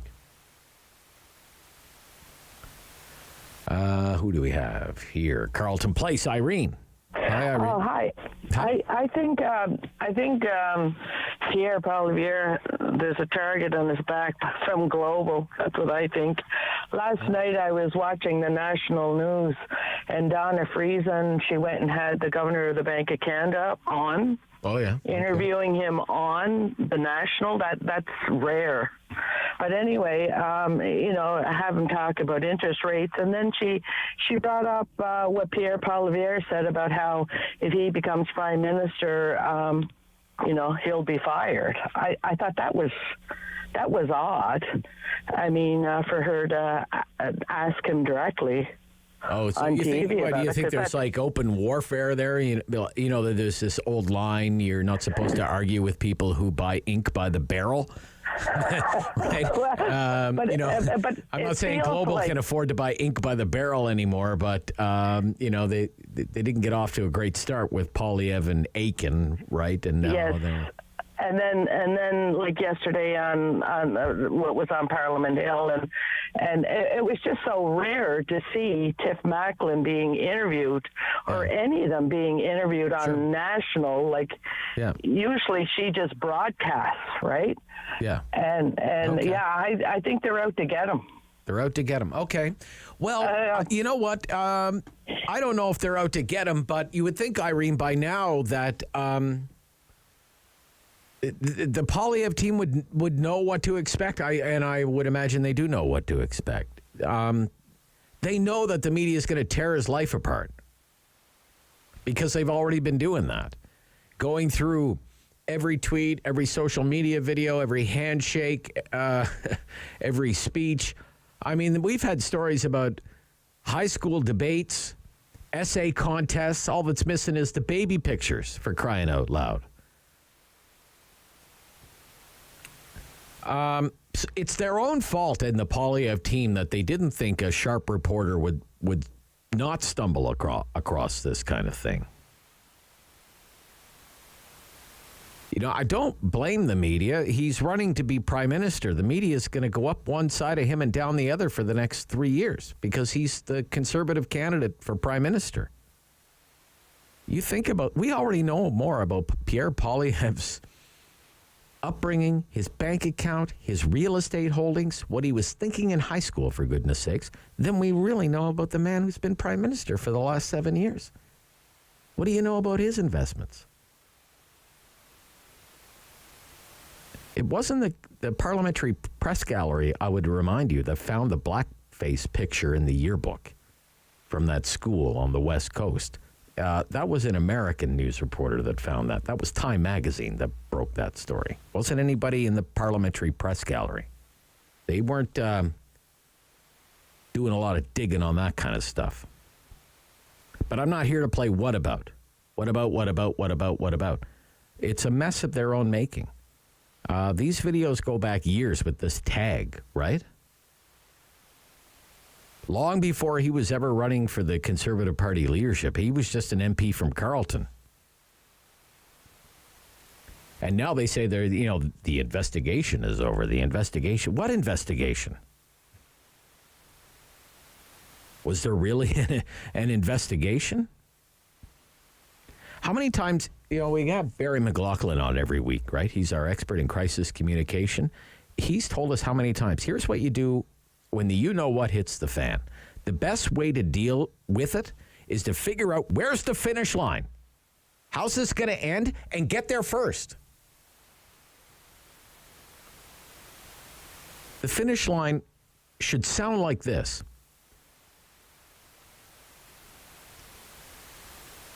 We know who did it. We know the person responsible. And that person is no longer part of our team. And that person is no longer allowed to be associated in any way with the Conservative Party of Canada. That's the only thing they should be saying. Not, I denounce it and the tags have been removed. That's not good enough. And it's only going to feed this beast. That's my opinion on it anyway. 750-1310. 750-1310. Rob Snow Show, City News.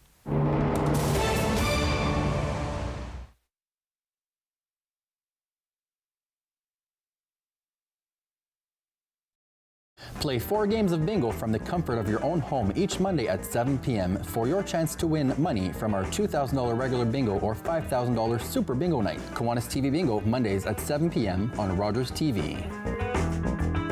What are we doing about COVID? Seems like the communications have been all about how everything's opening up, and yet here in Ottawa we're experiencing our 7th wave, so a bit of a contradiction there.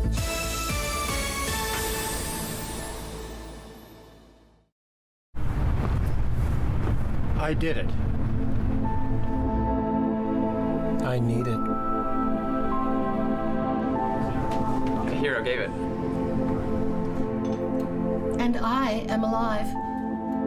As an organ donor, you can save up to 8 lives and enhance the lives of 75 others. Please go to our website. Pledge a gift of life. You'll be glad you did.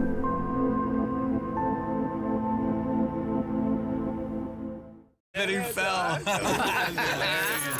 Whoa, I'm not driving. I'm way too stoned. How are you feeling, beer? Oh, since we had that talk, I'm not driving tonight at all. What about you, Dave? You only had a couple of drinks. And only a couple of puffs. I don't drink and drive. No way I'm getting behind the wheel when I smoked weed, too. How are we getting home, then? Oh, you can drive, Dave. Come on, Dave. Take one for the team, buddy. Don't let weed and alcohol influence your decision to drive. Yeah, I need a ride. Once upon a time, in a nursery rhyme, there were 3 bears. 1, 2, 3 bears. And they went a-walking in the cool woods a-talk.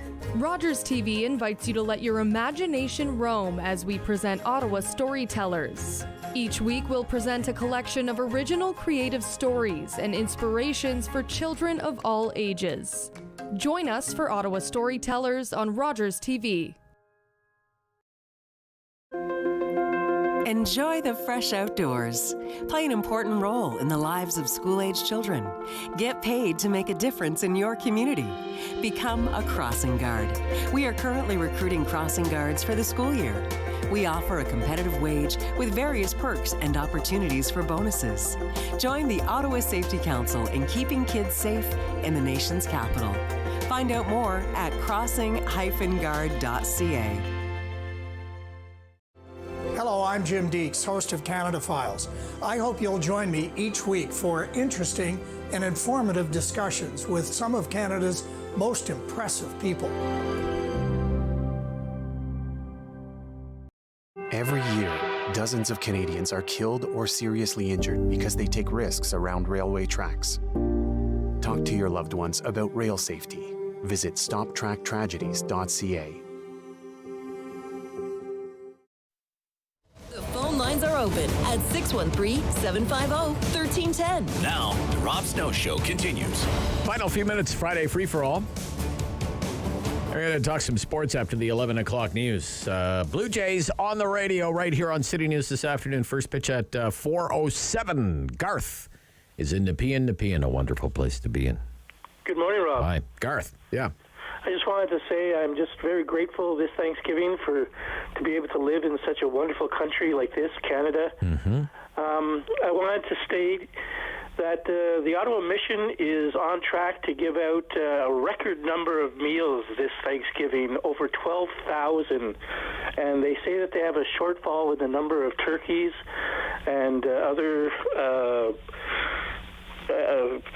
foodstuffs that they need to distribute the wonderful, quality, delicious meals that they give out.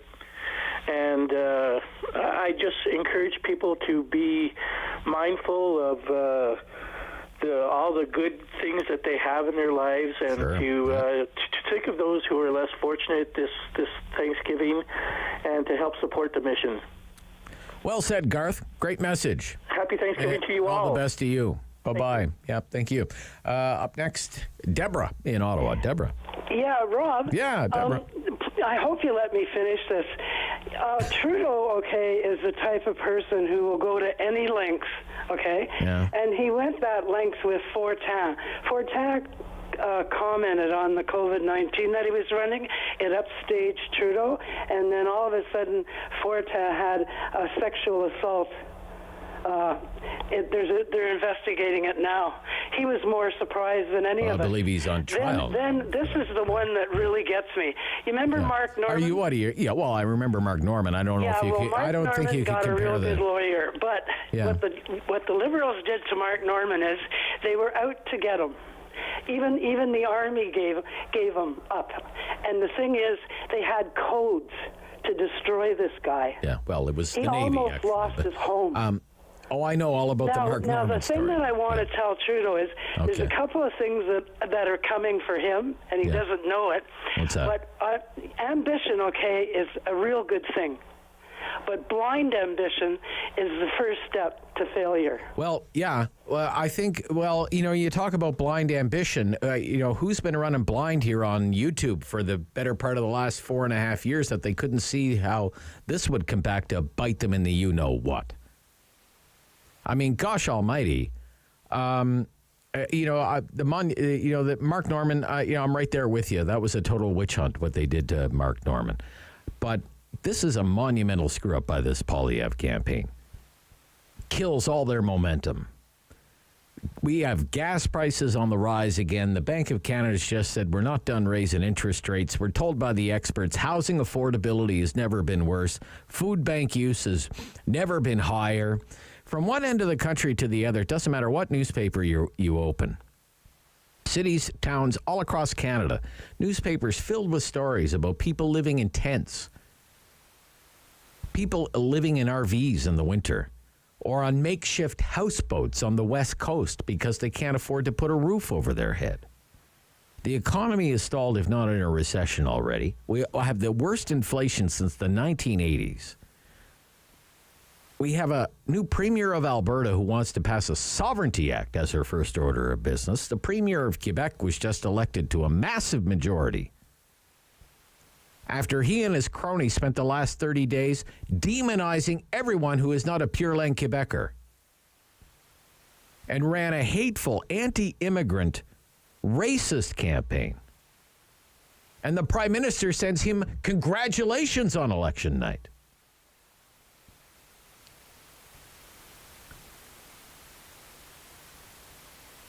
And meantime, the opposition leader, someone in his circle, is tagging his video so it will appeal to incels. Like, what is going on in this country sometimes? It makes you wonder. Like, who's the head rooster in this funny farm? Steve in Ottawa. You're on City News. You get a little worked up. You don't want to get your blood pressure too high. It's Friday. I know, man. I know. I just want to say, the more they attack Pierre, the more I want to vote for him. Really? I think the Liberals are dead in the water. They're flailing. They're trying to find anything that sticks. They don't want to talk about reality. They don't want to talk about the price of the pumps, the cost of living. They don't want to talk about the disaster they've caused. Right. They want to talk about some imaginary group online. Like, I'm not sure it's not an imaginary group, but where's this coming from? Anyway, I've never heard of them. But I never heard of them. The Southern Poverty Law Center, they're like an anti-Republican, woke, pro-BLM. They hate conservatives. So, I mean, of course they're going to hate this group. If it was some feminist group, they wouldn't even be reporting it. You know what I mean? So, that hates men or whatever. Like, I don't know. I just think it's, like, hilarious that the media is still going after Pierre with everything else that like you just described. You know what I mean? Like, there's, there's all these other problems that the media wants to go after Pierre. Well, Pierre's the only one that's trying to, fix it. Nevertheless, the people around him, he has very smart people around him who should know better than, he has a very sophisticated, obviously, social media team around him, right? Look, he puts a video online, he gets 500,000 views. He goes on with Jordan Peterson, gets 2 or 3 million views or something. So they have to, know that this stuff's going to get found out because they're going to tear his life apart, as I said. Go through every nook and cranny, look under every rock and pebble. Right? They don't do that on the other side, though. Well, it doesn't matter if they're doing it on your side, right? You have to make sure there's nothing for them to find. Okay? Yeah. Thank you. Marie, it's politics. Nobody said it's going to be fair. And if you want a friend, get a dog. Marie in Orleans. Go ahead. Okay. Good morning. Thanks for taking my call. You're welcome. Yeah. I want to talk about the election today. I'm going to vote, and I've studied a bit on everybody that is going to present himself. Yeah. I don't deny that they all have good intentions and a big heart, probably. But if I think about it and consider they have no experience. None of them has any experience in anything to lead a city.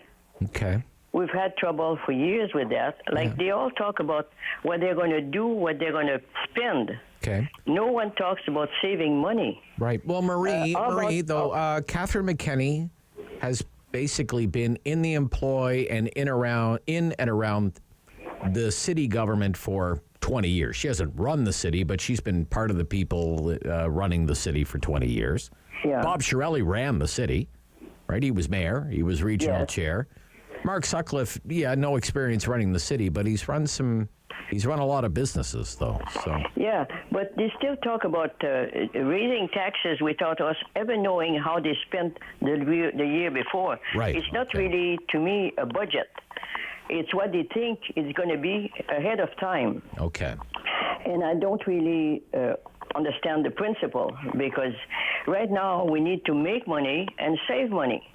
And the first thing I would do is make the cyclists pay for a license. They've been riding free for all that time. Right. The roads have been made for them. This will be the law when it feels like it, like sliding between a car and a corner without signaling or anything like that, without supposedly a place to do it. And they go away free. And they even take the Sunday, deprive people of a Sunday drive that some people used to have along the... Right. Parkway and all that. So if you have a bicycle, you think you should pay a license? That goes from Orleans right down to downtown. Yeah. So you think they should pay a license fee? That are free for them, cost nothing to them, and it could bring a few dollars to the city, and at the same time make a law for them. Gotcha. Okay. And there's also all these signs that they put on the street. Everybody should know the law. Know how to drive. So if you don't drive, you pay the fine. Right now in Orleans, we have on the corner we have a sign for the speed limit, which is reasonable. Then in view of that, there is one painted on the ground that says 40 kilometers. If you lift your eyes a bit, there is one in the middle of the street that says the same thing. And it's like that all over the place. And these new ones that with the post in the middle and a post on each side of the road, it's a handicap because people have one driveway and a bit of lawn, and one driveway and a bit of lawn. They have these things in between. Right. Nobody put their cars in the garage. Yeah. Because nobody has access to their backyard. I got you, Marie. So everything, lawnmower and everything is... Too many signs. All right, Marie, I got to go. We're right at a time. I'm glad you're voting, though. It's good to hear someone's voting. Yeah, good for you, Marie. Thank you. Bye. Bye-bye. Signs, everywhere is signs. 10:59. Sports after the news. With Steve Warne, busy sports weekend. This is the Rob Snow Show on City News.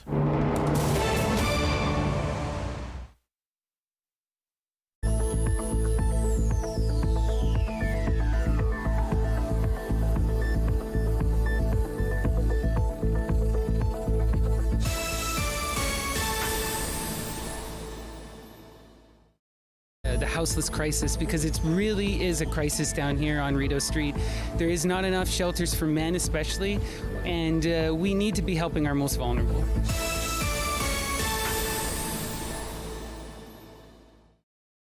When an impaired driver killed my brother DJ, my life changed forever.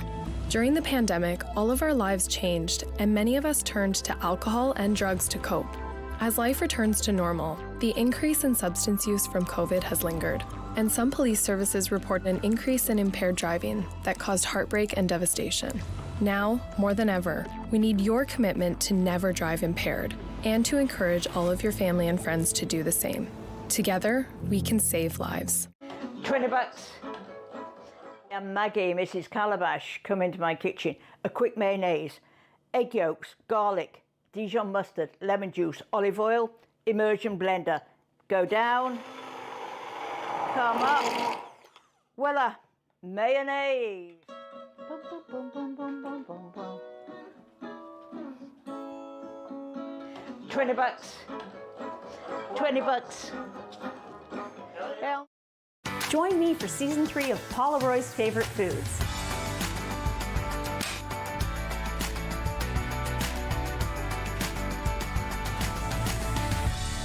Whew, that was a lot. I think I need a nap. October 5th, 2014, my daughter was hit by a train. She was walking along the sides of the tracks, and it shattered her world.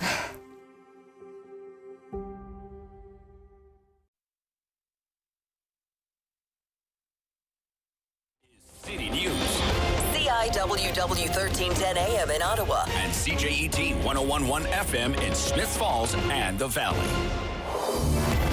Number 1 for local news, traffic, and weather for Ottawa and the Valley. This is City News 1011 everywhere. It's Friday, October 7th. Good morning. I am Damilola Unime. Right now in Ottawa, mostly cloudy, 9 degrees. In Smiths Falls, it is 10. And here's what's making news in Ottawa and the Valley. The family of a black man who died during a police raid 2 years ago is now suing the Ottawa police. City News reporter Chris Curris has the details. Surrounded by supporters and fellow parents who have lost loved ones during interactions with police, Nora Oust said she's still hoping for justice. I don't believe I come to Earth to see my children and people around me being killed by what we call authorities. The lawsuit officially filed, and their lawyer, Yaver Hamid, said it will also allow for details they haven't been privy to so far, like the reasoning for the no-knock entry from police. It is one step on the path towards some kind of answer, some kind of accountability. Nora's son Anthony Oust died from a fall through his 12th-story bedroom window. He jumped during a no-knock entry from police, the practice of which has now been temporarily banned. A vigil is planned tonight by the family in front of police headquarters on Elgin Street. At the Elgin Street Courthouse, Chris Curry's City News. The weather forecast for Ottawa and the Valley. Here is City News weather specialist Denise Andriachi. Mostly to partly cloudy conditions this morning with some showers in the forecast, a gusty wind out of the northwest today as well. Temps keep falling, and even though it's double digits this morning, we'll be around 9 degrees through Smiths Falls and Ottawa this afternoon. Down to 0 overnight, increasing cloudiness for Saturday, highs around 11. We'll have sun and cloud in the forecast for Sunday, but still the slight chance of showers, highs around 13. Today's afternoon high, 9 degrees. City News time, 11:03. Canadians aged 12 and older cannot get the Pfizer bivalent Omicron vaccine. This is as Health Canada approves a booster shot for use in Canada. Pfizer's bivalent Omicron vaccine targets the BA4 and BA5 strains of the Omicron variant. Now, starting November 15th, eligible international students in this country can work more than 20 hours while school is in session. This is part of the federal government's move to fix historic labor shortages in the country. Immigration Minister Sean Fraser says the 20-hour work limit will be removed until the end of 2023, after which the government will review the policy. Fraser says despite Canada's unemployment rates being at 5.2%, there is still a record amount of job vacancies throughout the country. The change allows more than 500,000 international students currently in the country to work more than 20 hours like their domestic counterparts. I am Damilola Unime. For news anytime, follow up online at ottawa.citynews.ca. Firm. Fair. Fun. The Rob Snow Show returns on Rogers TV and City News 101.1 FM and 1310 AM.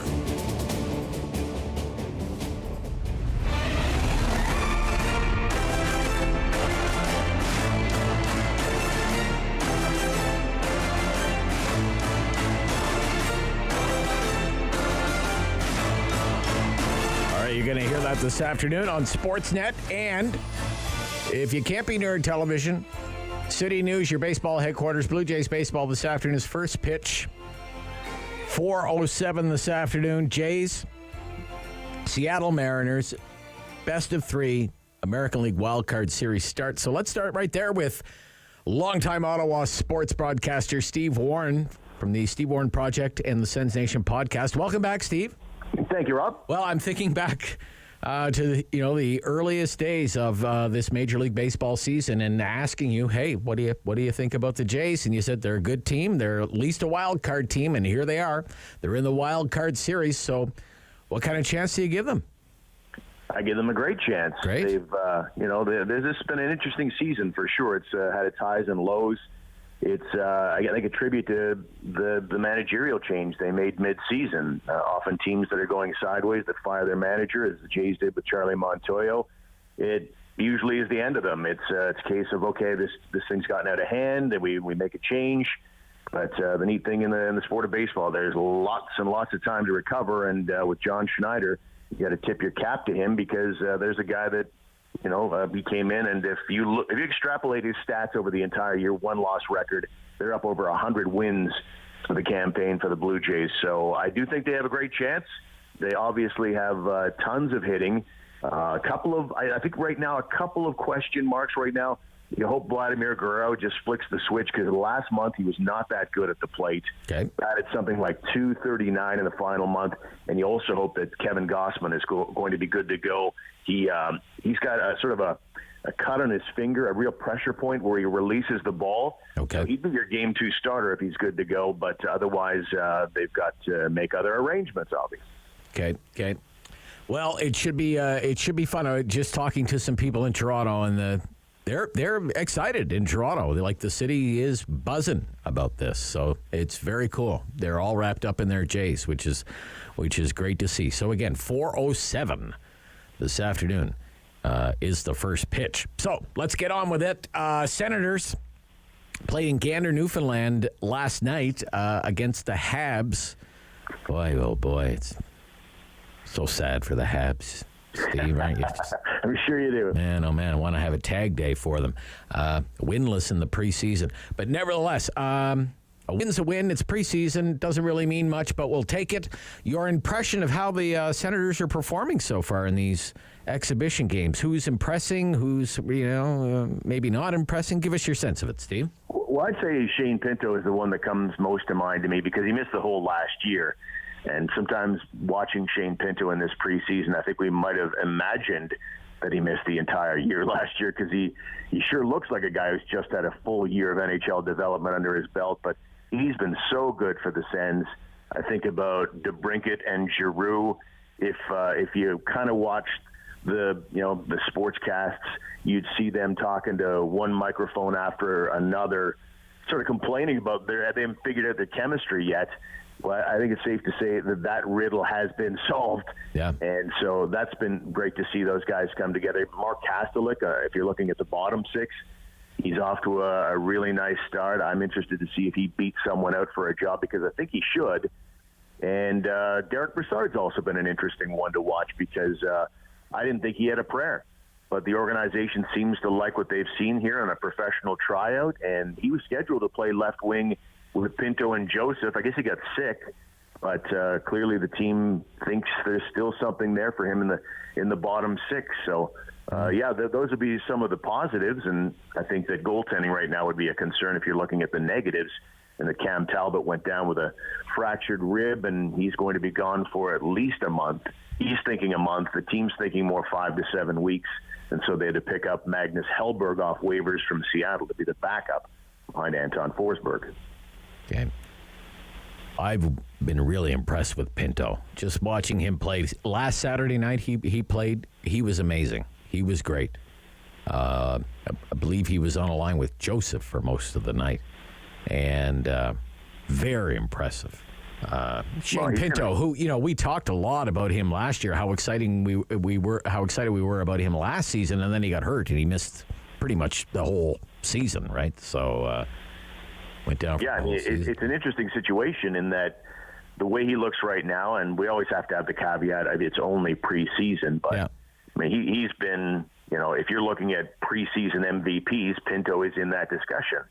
And I know that they've got Stützle and Norris as everybody's number 1 and number 2 centers, but if Pinto continues to progress like this, he's going to demand top 6 minutes somehow, some way.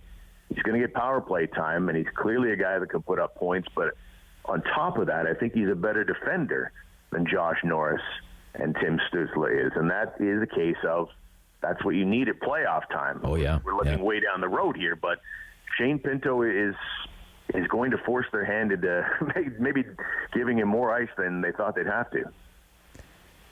Brandstrom is getting a lot of praise. And that's a young defenseman who's kind of underwhelmed in his previous games with the Senators, but seems to have elevated things here early on anyway, in both camp and in the games. What have you thought? Oh, yeah. I think he's shown up at camp a lot more confident hockey player. I think that comes with playing the position. It takes longer to develop on defense. He's a smaller player. He's not blazing fast. Got good speed, but not elite speed that you hope for such a small player. And he's shown up as a guy that looks like he feels like he belongs in the NHL this year. I thought last Saturday against the Habs was by far his best game as an Ottawa Senator. And to me, if he can deliver more games like that, on the one hand, you start understanding why Pierre Dorion thought he was, one of his best days as a general manager the day that he acquired him from Vegas in the Mark Stone deal. And then you start thinking about, okay, the team has been talking for a long time, but we need a top 4 defenseman.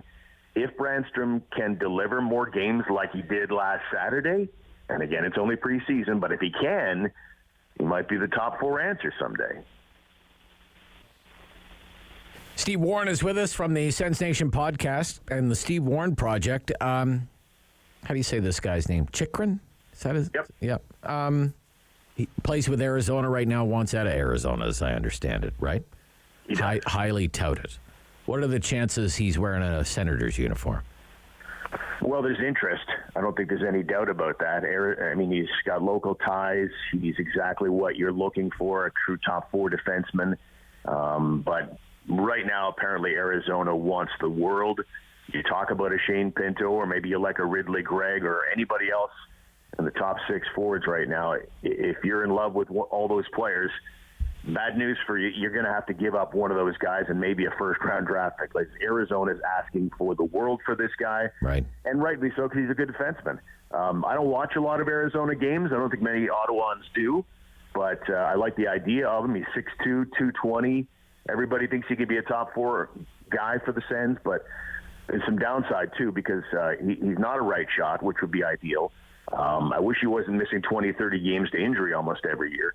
And like I said, I'm leery about giving up one of the Sens' top forwards, but I suppose you have to give up something to get something. Okay. I'm really curious because this is, listening to your podcast, this has gone exactly the way that you and the people in your podcasting circle have thought it would go with Hockey Canada, that eventually all the major sponsors would pull their support, right? And now, all the big ones are gone. Who have been with Hockey Canada for years, if not decades, right? And yet some of the top people just seem to they're totally oblivious to that the ceiling is falling in on this organization, that it's just is left in ruins. I'm curious, Steve, because you're so close to minor hockey. I know you've coached hockey, and you're out in the local rinks and everything. Well, what are people saying about this? Well, it's certainly bothersome. I mean, you think, from the emotional component that you'd have your head in the sand like this, thinking you can just ride the storm out on a story like this. And there's also the financial component. Like every hockey parent is spending thousands of dollars every year on minor hockey because they love it. They feel like it's, good for their child's development, and Hockey Canada has best interests in heart. And to think that some of the money that they're spending every year, this massive amount of money, is going toward this fund that funds a lot of things, but including making, sexual assault lawsuits go away.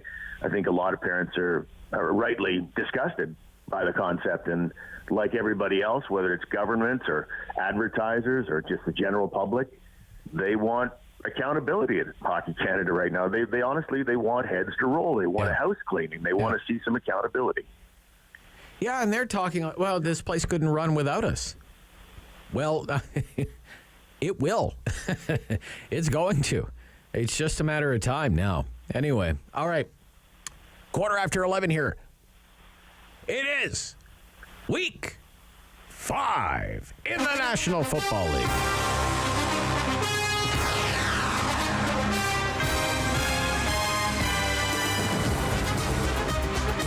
And oh my gosh, that was a bad football game last night.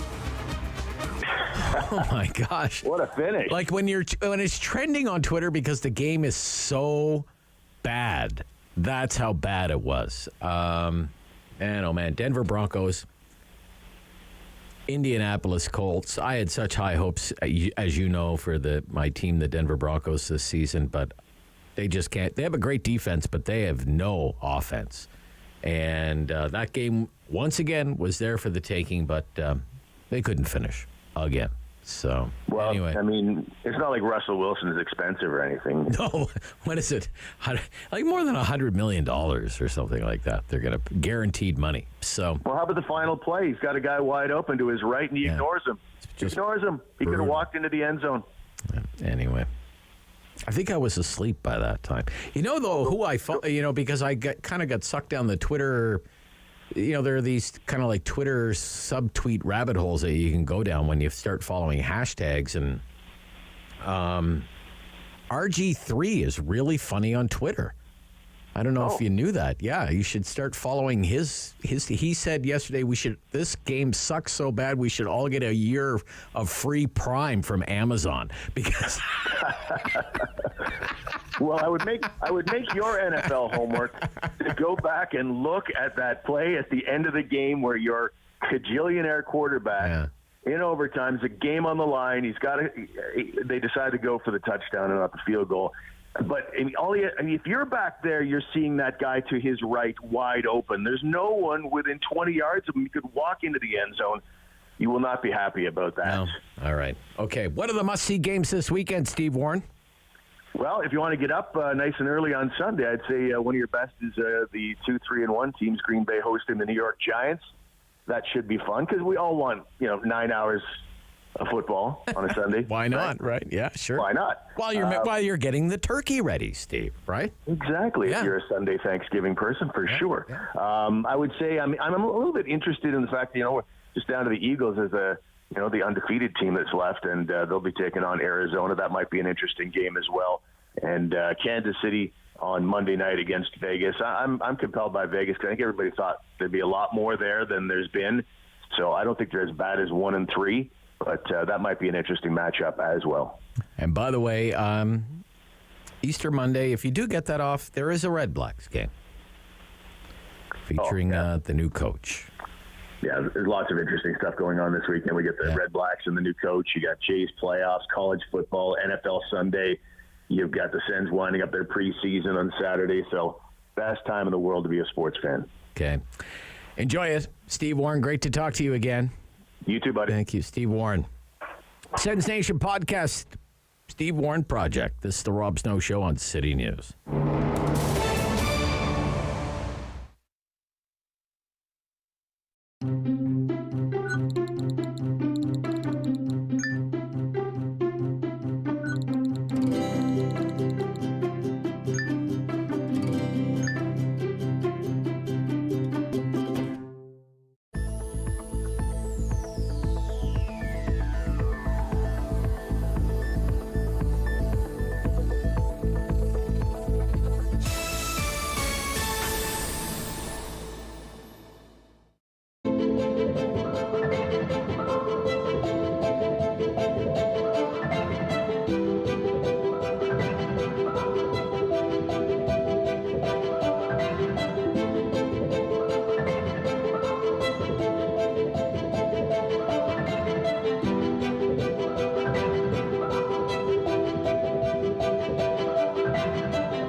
We fought our way through Italy and then headed for Amsterdam, sweeping for Germans along the way. Our worst fear was to catch a bullet in these last hours of the war. I was 15 when the Nazis invaded the Netherlands. More than 100,000 Dutch Jews never came home. Our men were put into forced labor. By 1945, we were starving.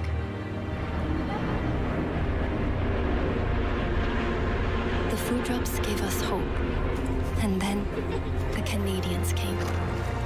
Before Amsterdam, I couldn't have explained why we were there, all those years away from home. But the Dutch showed us why it mattered.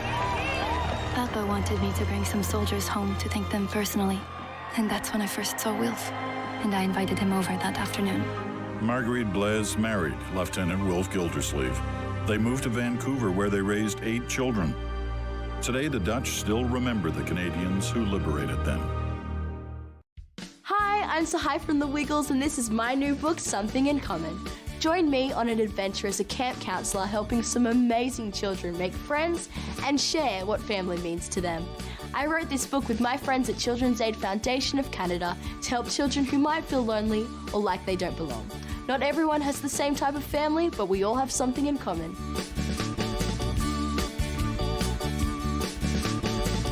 Download Something in Common for free.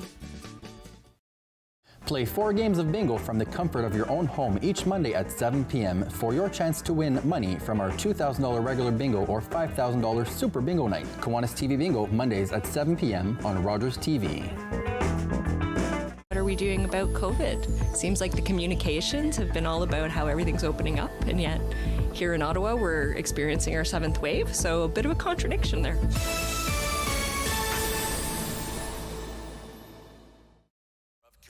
Opinion. The Rob Snow Show returns on Rogers TV and City News. 101.1 FM and 1310 AM. So on Fridays, they have the question period in the morning in the House of Commons. And this is it, live right now, with Andrew Scheer asking the questions for the Conservatives right now. Idea to oppose us. Now they're supporting us. And guess what, Madam Speaker? They can see the light once again, and they can vote for dental supports. They can vote for housing supports. And I have 4 more words. Do the right thing. Vote for our bill. That's Randy Wasserman. The Honourable Official Opposition House Leader. They've got their hands in Canadians' back pocket, taking more and more out of the paychecks that Canadians work so hard to earn. And prices are continuing to rise because of this government. Any relief that Canadians may hope to experience will evaporate in a very short period of time as inflation continues to hurt Canadian families. So once again, we know that inflation is caused by Liberal deficits, and we know that prices are going to go up even more when they triple the carbon tax. So an easy way to help Canadians with the cost of living crisis that the costly coalition has caused is to cancel their plans to triple the carbon tax. Will they do? Minister of Tourism. Madam Speaker, in the middle of a global pandemic, with heat in the air caused by global warming, the residents of Edmonton Centre, in the middle of the last election, said to me, please fight climate change. The number one thing every day on the doors. We've already got a 9% reduction in emissions in 2020. The plan is working, but I can tell you, Madam Speaker, the number one thing that the Conservative opposition could do to help Canadians is to vote for C-31. I just want to remind members, I was able to clearly hear the official opposition House Leader a while ago, but I was having difficulty hearing the answer from the Minister of Tourism. There are other opportunities to ask questions or make comments during question period, and I would just ask members to, unless they're being recognized, to please hold on. The Honourable Official Opposition House Leader. It's because Conservatives care about the environment that we fight the carbon tax, because it does not work, Madam Speaker. They have missed every single one of their emissions targets, but they are succeeding in making prices go even higher. Gas prices in markets across Ontario have risen 16 cents in just 2 days. Now, that is making it even more difficult to attend Thanksgiving dinners, as Canadians have to pay more to drive home or to fly. How much more will Canadians have to pay after they triple the carbon tax? L'Honorable Ministre du Tourisme.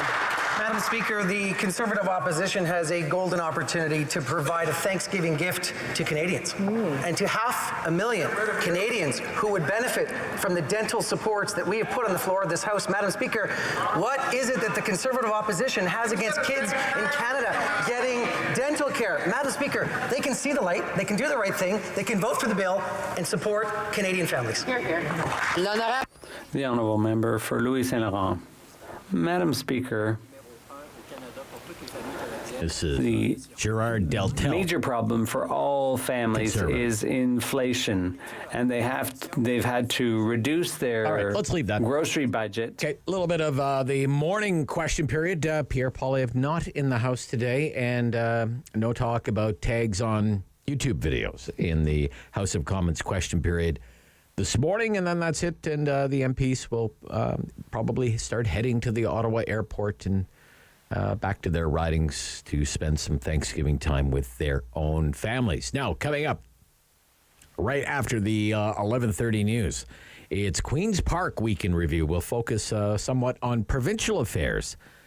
And joining us today, I believe we have Steve Blais from the Liberals is on today, the former Ottawa City Councillor, Steve Blais, the MPP for Orleans Liberal, in for John Fraser today.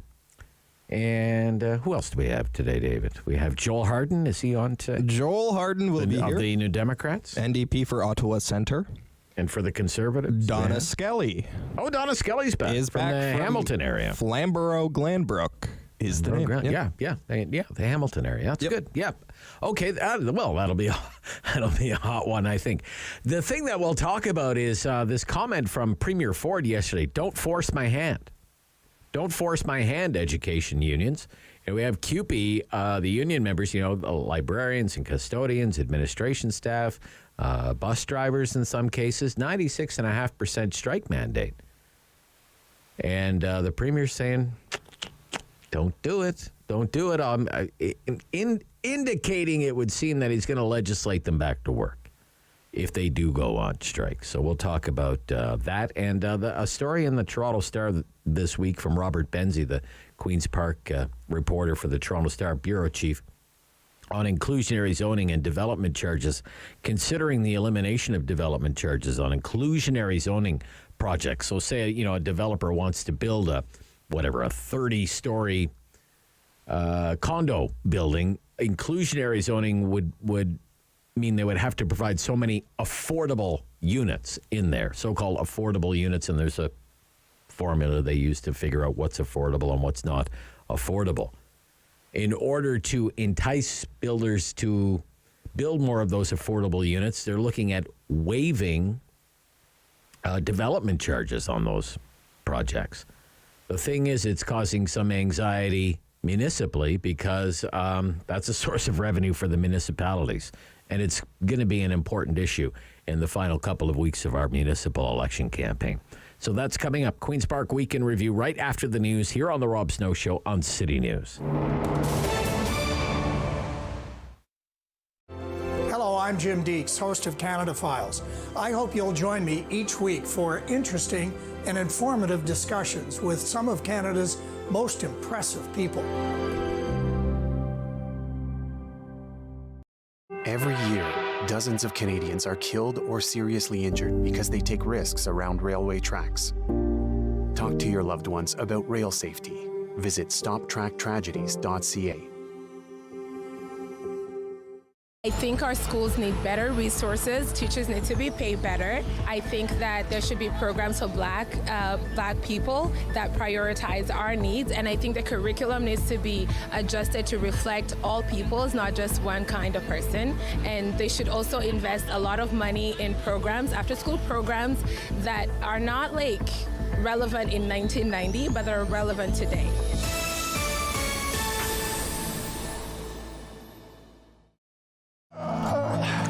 There we go.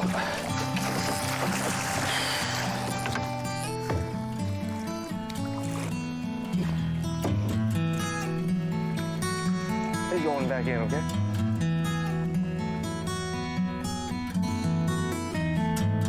It's a new season of The New Fly Fisher on Rogers TV.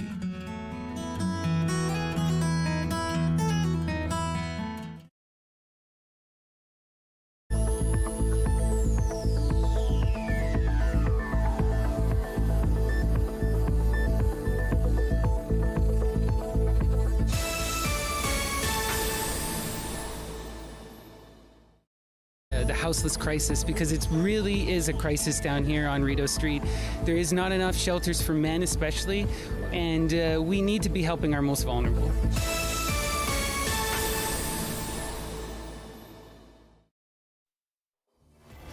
Number 1 for local news, traffic, and weather for Ottawa and the Valley. This is City News 101.1 everywhere. It's Friday, October 7th. Good morning. I'm Danielle Bain. Right now in Ottawa and Smiths Falls, 9 degrees, mostly cloudy skies. Here's what's making news this hour. Today is the day Jays fans have been waiting for. October baseball is back at the Rogers Centre for Game 1 of the Wild Card Series. Blue Jays take on the Seattle Mariners this afternoon at 4 o'clock. Alec Manoah gets the start for Toronto. We will be broadcasting that game live right here on 101.1 FM or 1310 AM. If you have made a decision on who you're voting for in the upcoming municipal election, you can cast your ballot today at any of the voting stations in the city. It's one of 2 advance voting days left. The other one is next Friday. Polling stations are open until 8 o'clock this evening. Candidate for Ottawa Mayor Mark Sutcliffe has released his Francophone platform. Sutcliffe supports promoting Francophone culture and music festivals and would ensure that both English and French are equal in rights, statuses, and privileges. Canadians aged 12 and older can now get the Pfizer bivalent Omicron vaccine. Pfizer's bivalent Omicron vaccine targets the BA4 and BA5 strains of the Omicron variant. City News Time, 11:32. I'm Danielle Bain. For News Anytime, follow up online at ottawa.citynews.ca. He's the opinionated Ottawa icon. The Rob Snow Show returns on Rogers TV and City News. 101.1 FM and 1310 AM. Everyone has assembled. It's time for Queen's Park Week in Review panel discussion with members of the provincial legislature.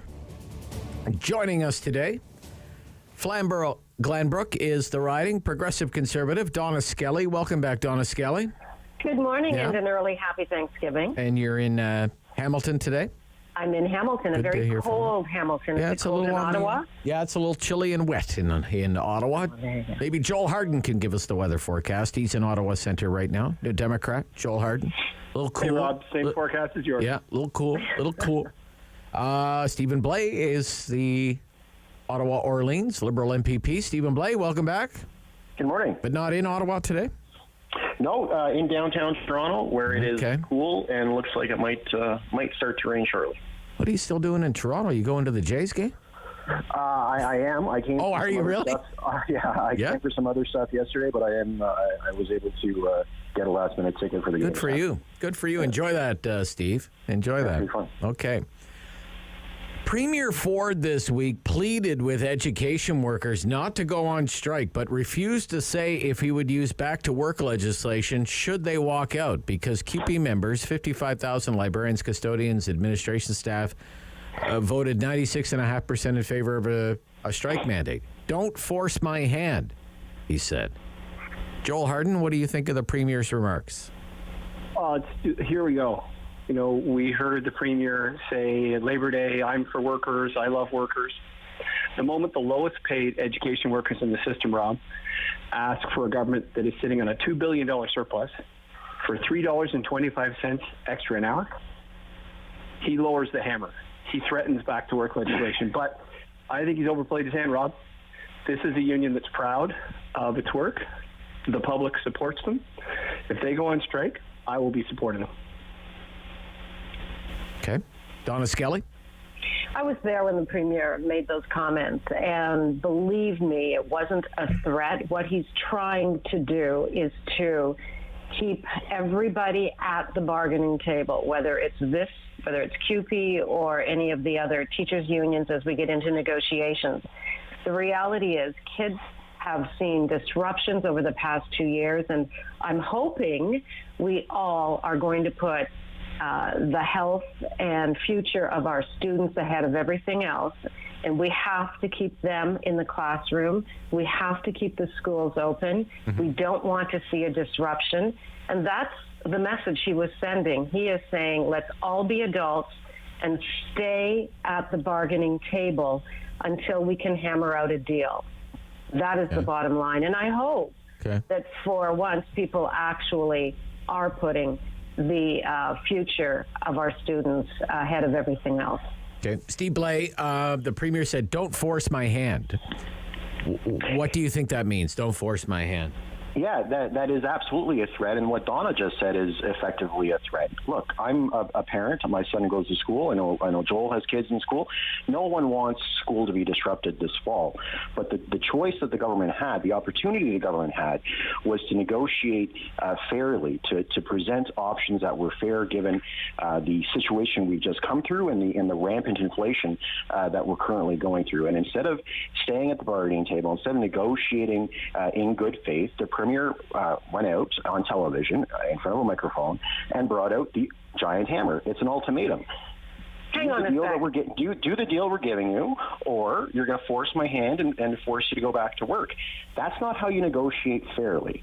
It is for the kids. We do need our kids to stay in school. We do need them to have extracurricular activities and everything else that goes back with the school year. Everyone wants that. The government has a responsibility to negotiate fairly, and you don't do that when you give the ultimatum. Okay, first of all, you didn't give an ultimatum, and secondly, what did I just say that was threatening? You said if it is in fact all about the kids, which is the implication that for some people it's not. How is that a threat?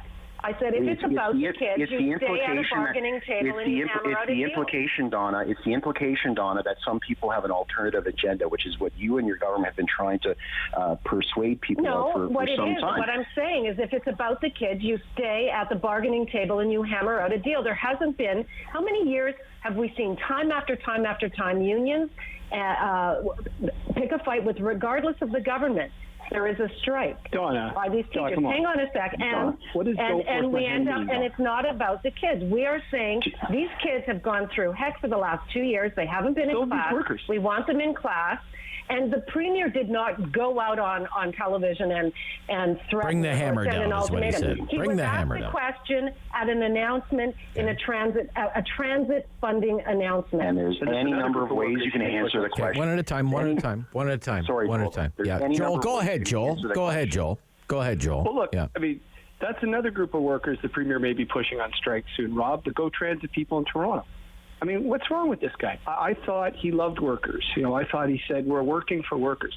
But the moment people ask for $3.25 an hour, they're threatened with back-to-work legislation. Meanwhile, this government has the most parliamentary assistance, the most $16,000 pay increases of any Ontario government in history, the biggest gravy train in history.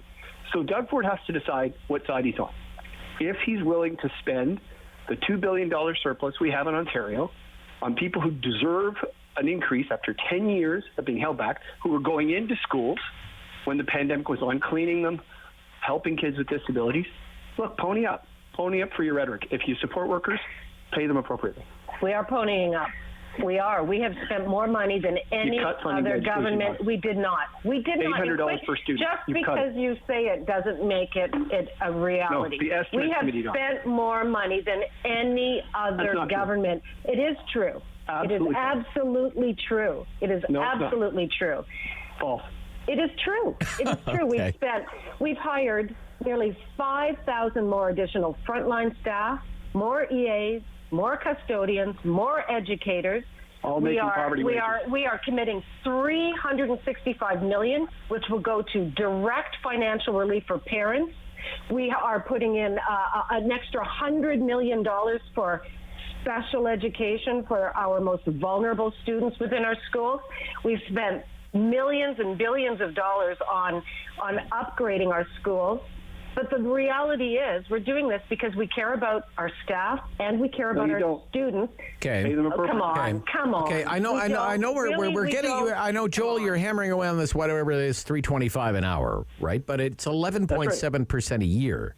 11.7% raise a year is well in excess what is even an elevated rate of inflation. And I think the government wants 10 years, Rob. But the government wants this to be a template for other education unions, which wouldn't that be fair? Wouldn't that be fair if it is? No, these people make a fraction of what teachers and but shouldn't a benchmark isn't an appropriate benchmark say whatever the cost of living is? And now it's elevated. Yes, it's 7%. Hopefully it will come down in the years ahead. But this union is demanding 11.7%, which is well in excess of inflation. But Rob, if the government's line is if it was to give the same sort of wage increase to all the education workers, it's tens of billions of dollars. But that's not who's at the table, Rob. Okay. People at the table are custodians, maintenance workers, IT workers. For now. Educational assistants. Sure. No, but if I'm the government, Rob, honestly, you look at the system, who's been going into the classroom, who's been taking great sacrifices, all the workers for sure. But what about people, a quarter of these workers use food banks right now. Half of them get laid off in the summer. That's a decade of neglect.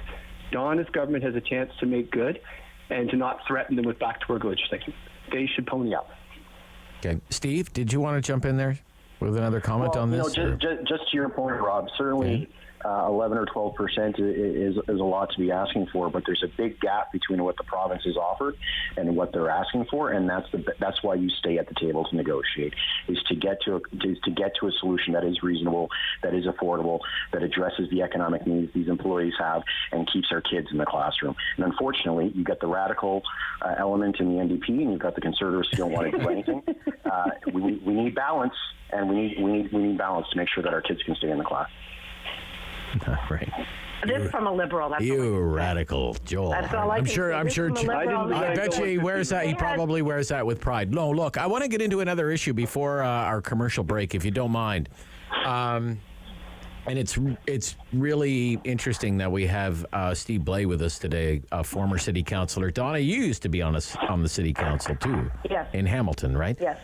Joel, you were never on the city council here in Ottawa, as far as I know. Maybe you were a Van Cleek Hill councillor. I don't know. No, can't claim. Okay. Inclusionary zoning and development charges. According to the Toronto Star, the Ontario government is considering, fairly soon after the municipal elections, looking at the elimination of development charges on inclusionary zoning projects. I want to start with you, Steve.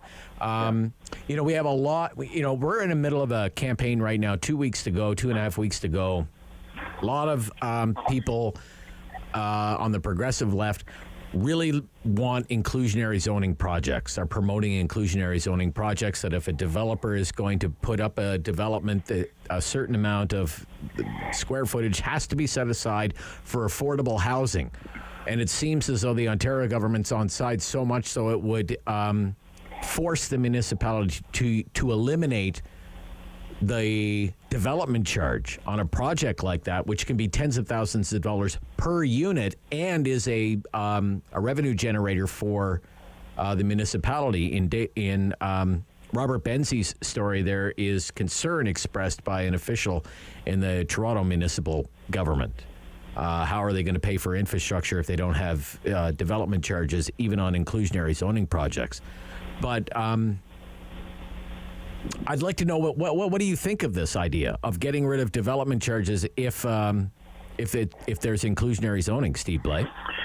Yeah, well, certainly the City of Ottawa has a history of waiving development charges for certain affordable housing projects. I believe we did that for a couple of Habitat for Humanity projects in my. Oh, I think we lost Steve. Let's try to reconnect with Steve. Yeah. Oh, there he is. Okay, go ahead, Steve. Yeah, you just dropped out there for a second. Yeah, I believe the city has done that for some affordable housing projects in the past. Like we did it for a Habitat for Humanity project, I believe, in my ward and other parts of the city. I think the question will become what's defined as inclusionary. Is the inclusionary zoning already in place, or is this trying to get the city to kind of carrot it in, or the builder to propose it?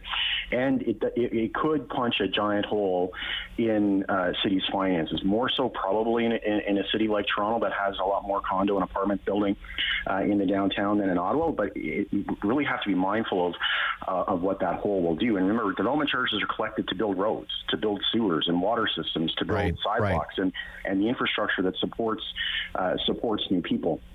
The other serious question we need to ask ourselves is housing affordability is not just an issue in downtown cores where you see a lot of vertical development. It's not just an issue for the most vulnerable in our society, and of course we need to address that.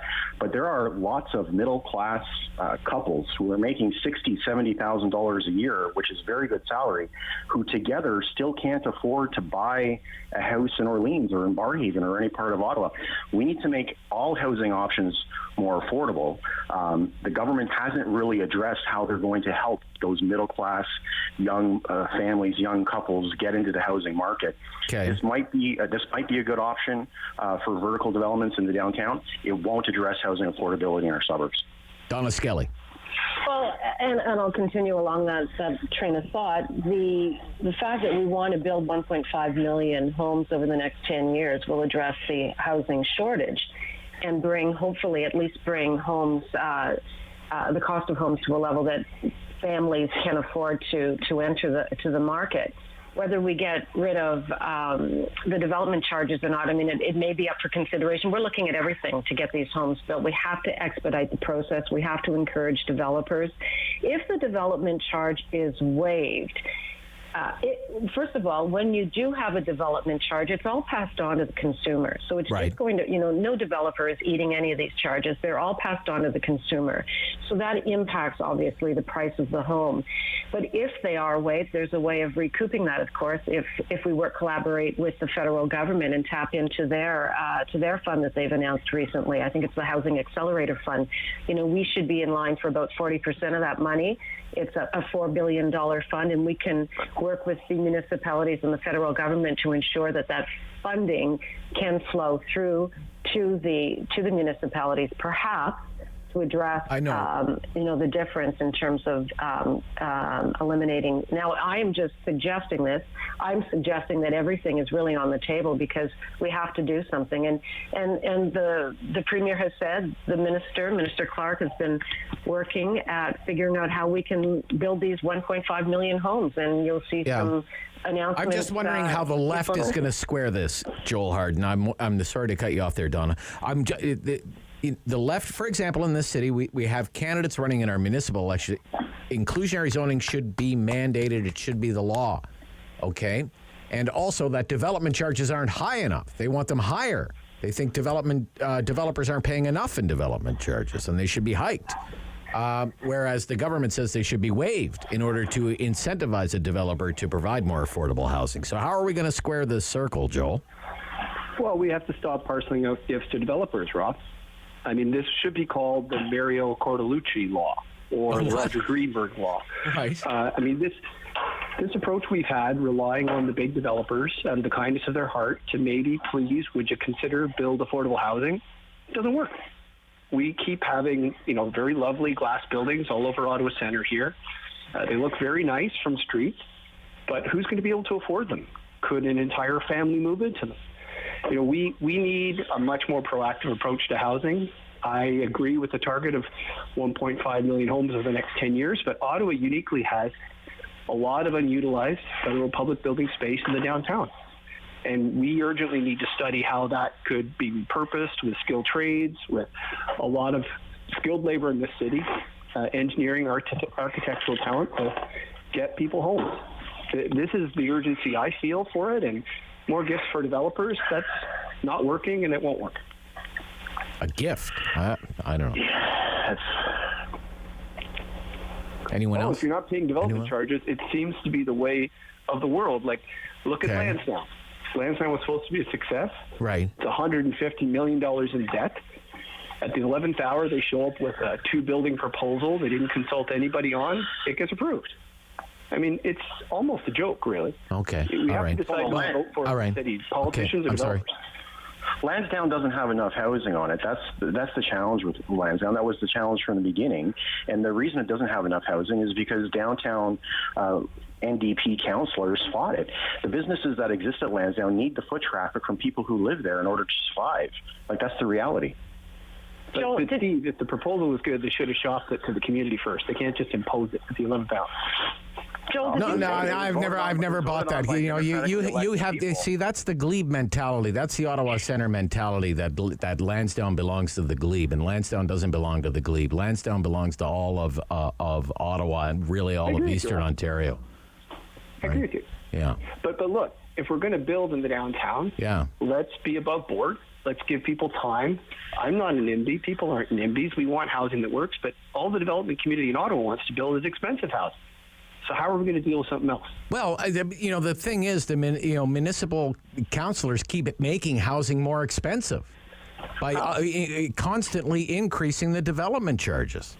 And all the red tape and all the regulations and the rules and regulations that it takes to actually build one unit of housing. Not only in this city, I bet you it's the same in Hamilton. Donna? Oh, it's terrible in Hamilton. Right? We can't, and our city council didn't want to build out. They've voted to not expand our urban boundary, and then they're struggling to get anything built because it takes forever. And as you know, and as you rightfully pointed out, if you have a 1 or 2 or 3 year delay on a project, the cost of that home, that unit, could triple. And time is literally money, and it's all passed on to the consumer. We have a massive crisis in Hamilton. I wouldn't want to see the city of Hamilton building housing because I know what happens when the city gets involved and any government gets involved in that. I would rather leave it to the private sector that know what they're doing. Okay, I want to move along to long-term care. The long-term care minister, Paul Calandra, announced this week $57.6 million funding. It's a recruitment and retention plan to add 225 nurse practitioners to nursing homes. The money is supposed to help long-term care homes cover employment costs and up to $5,000 to defray relocation costs for a nurse practitioner who agrees to work full-time in rural areas for at least 1 year. What do you think of this policy? Let's start with Donna this time. Go ahead, Donna. What's the government trying to do here, Donna? Go Obviously, ahead. I think it's just another example of what our government is doing to address the crisis that we inherited from the previous Liberal government after years of neglect. We know that over the course of, I think it was 8 years, they built 600 homes across Ontario, 600 beds rather, in long-term care. We're doing what we can to address the crisis that they handed to us. This is just one of the many things that we as a government have done to address healthcare and long-term care. We are recruiting nurses. We have thousands of new students signing up, registering to train to become a nurse. We are expediting the process when it comes to certification of our foreign trade healthcare workers. We are incentivizing people to get into the profession, and this will help us when we move people from hospitals into long-term care facilities, which is a much better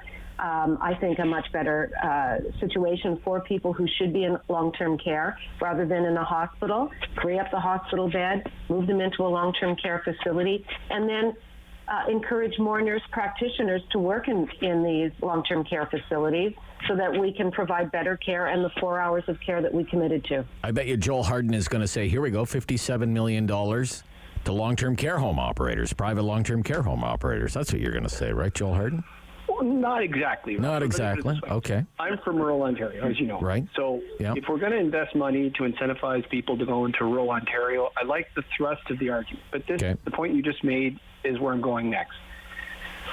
Where are there wait lists open for people who would go from being in a hospital as an ALC patient to a long-term care home? They're at the private for-profit. It's not at the Glebe Center or Hillel Lodge.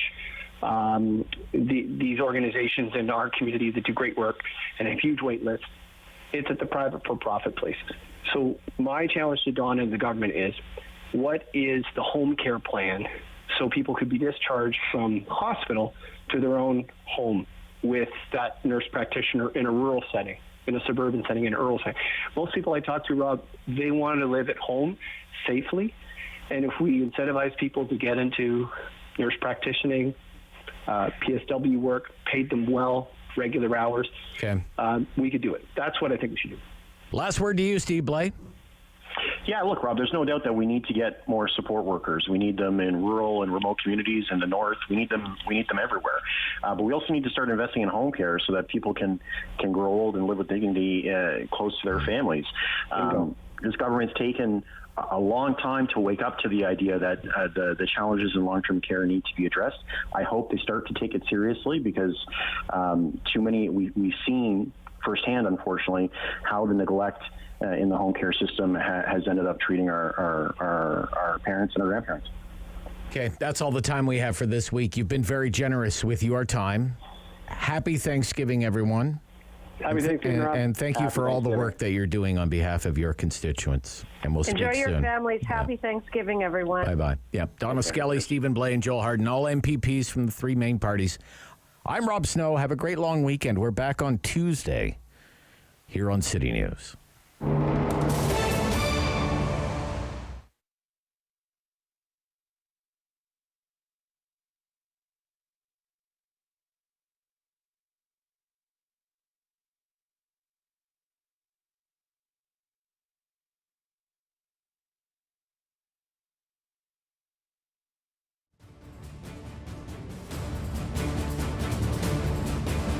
Join me for Season 3 of Paula Roy's Favorite Foods.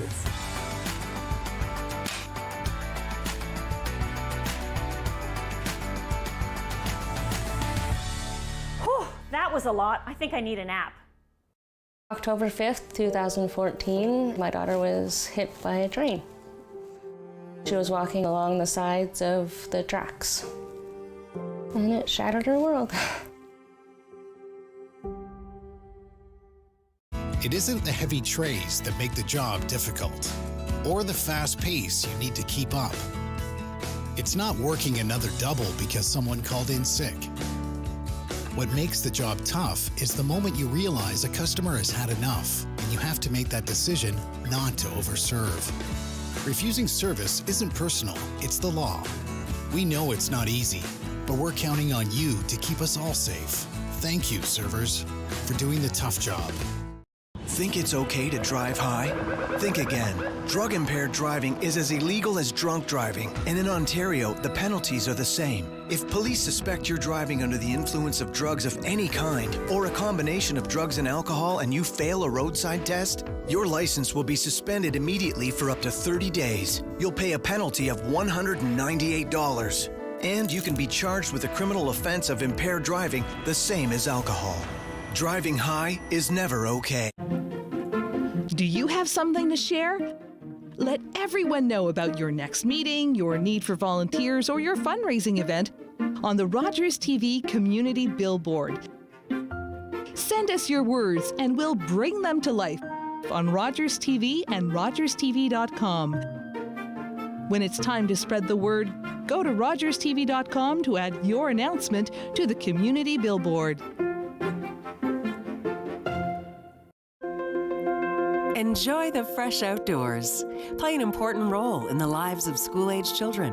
Get paid to make a difference in your community. Become a crossing guard. We are currently recruiting crossing guards for the school year. We offer a competitive wage with various perks and opportunities for bonuses. Join the Ottawa Safety Council in keeping kids safe in the nation's capital. Find out more at crossing-guard.ca.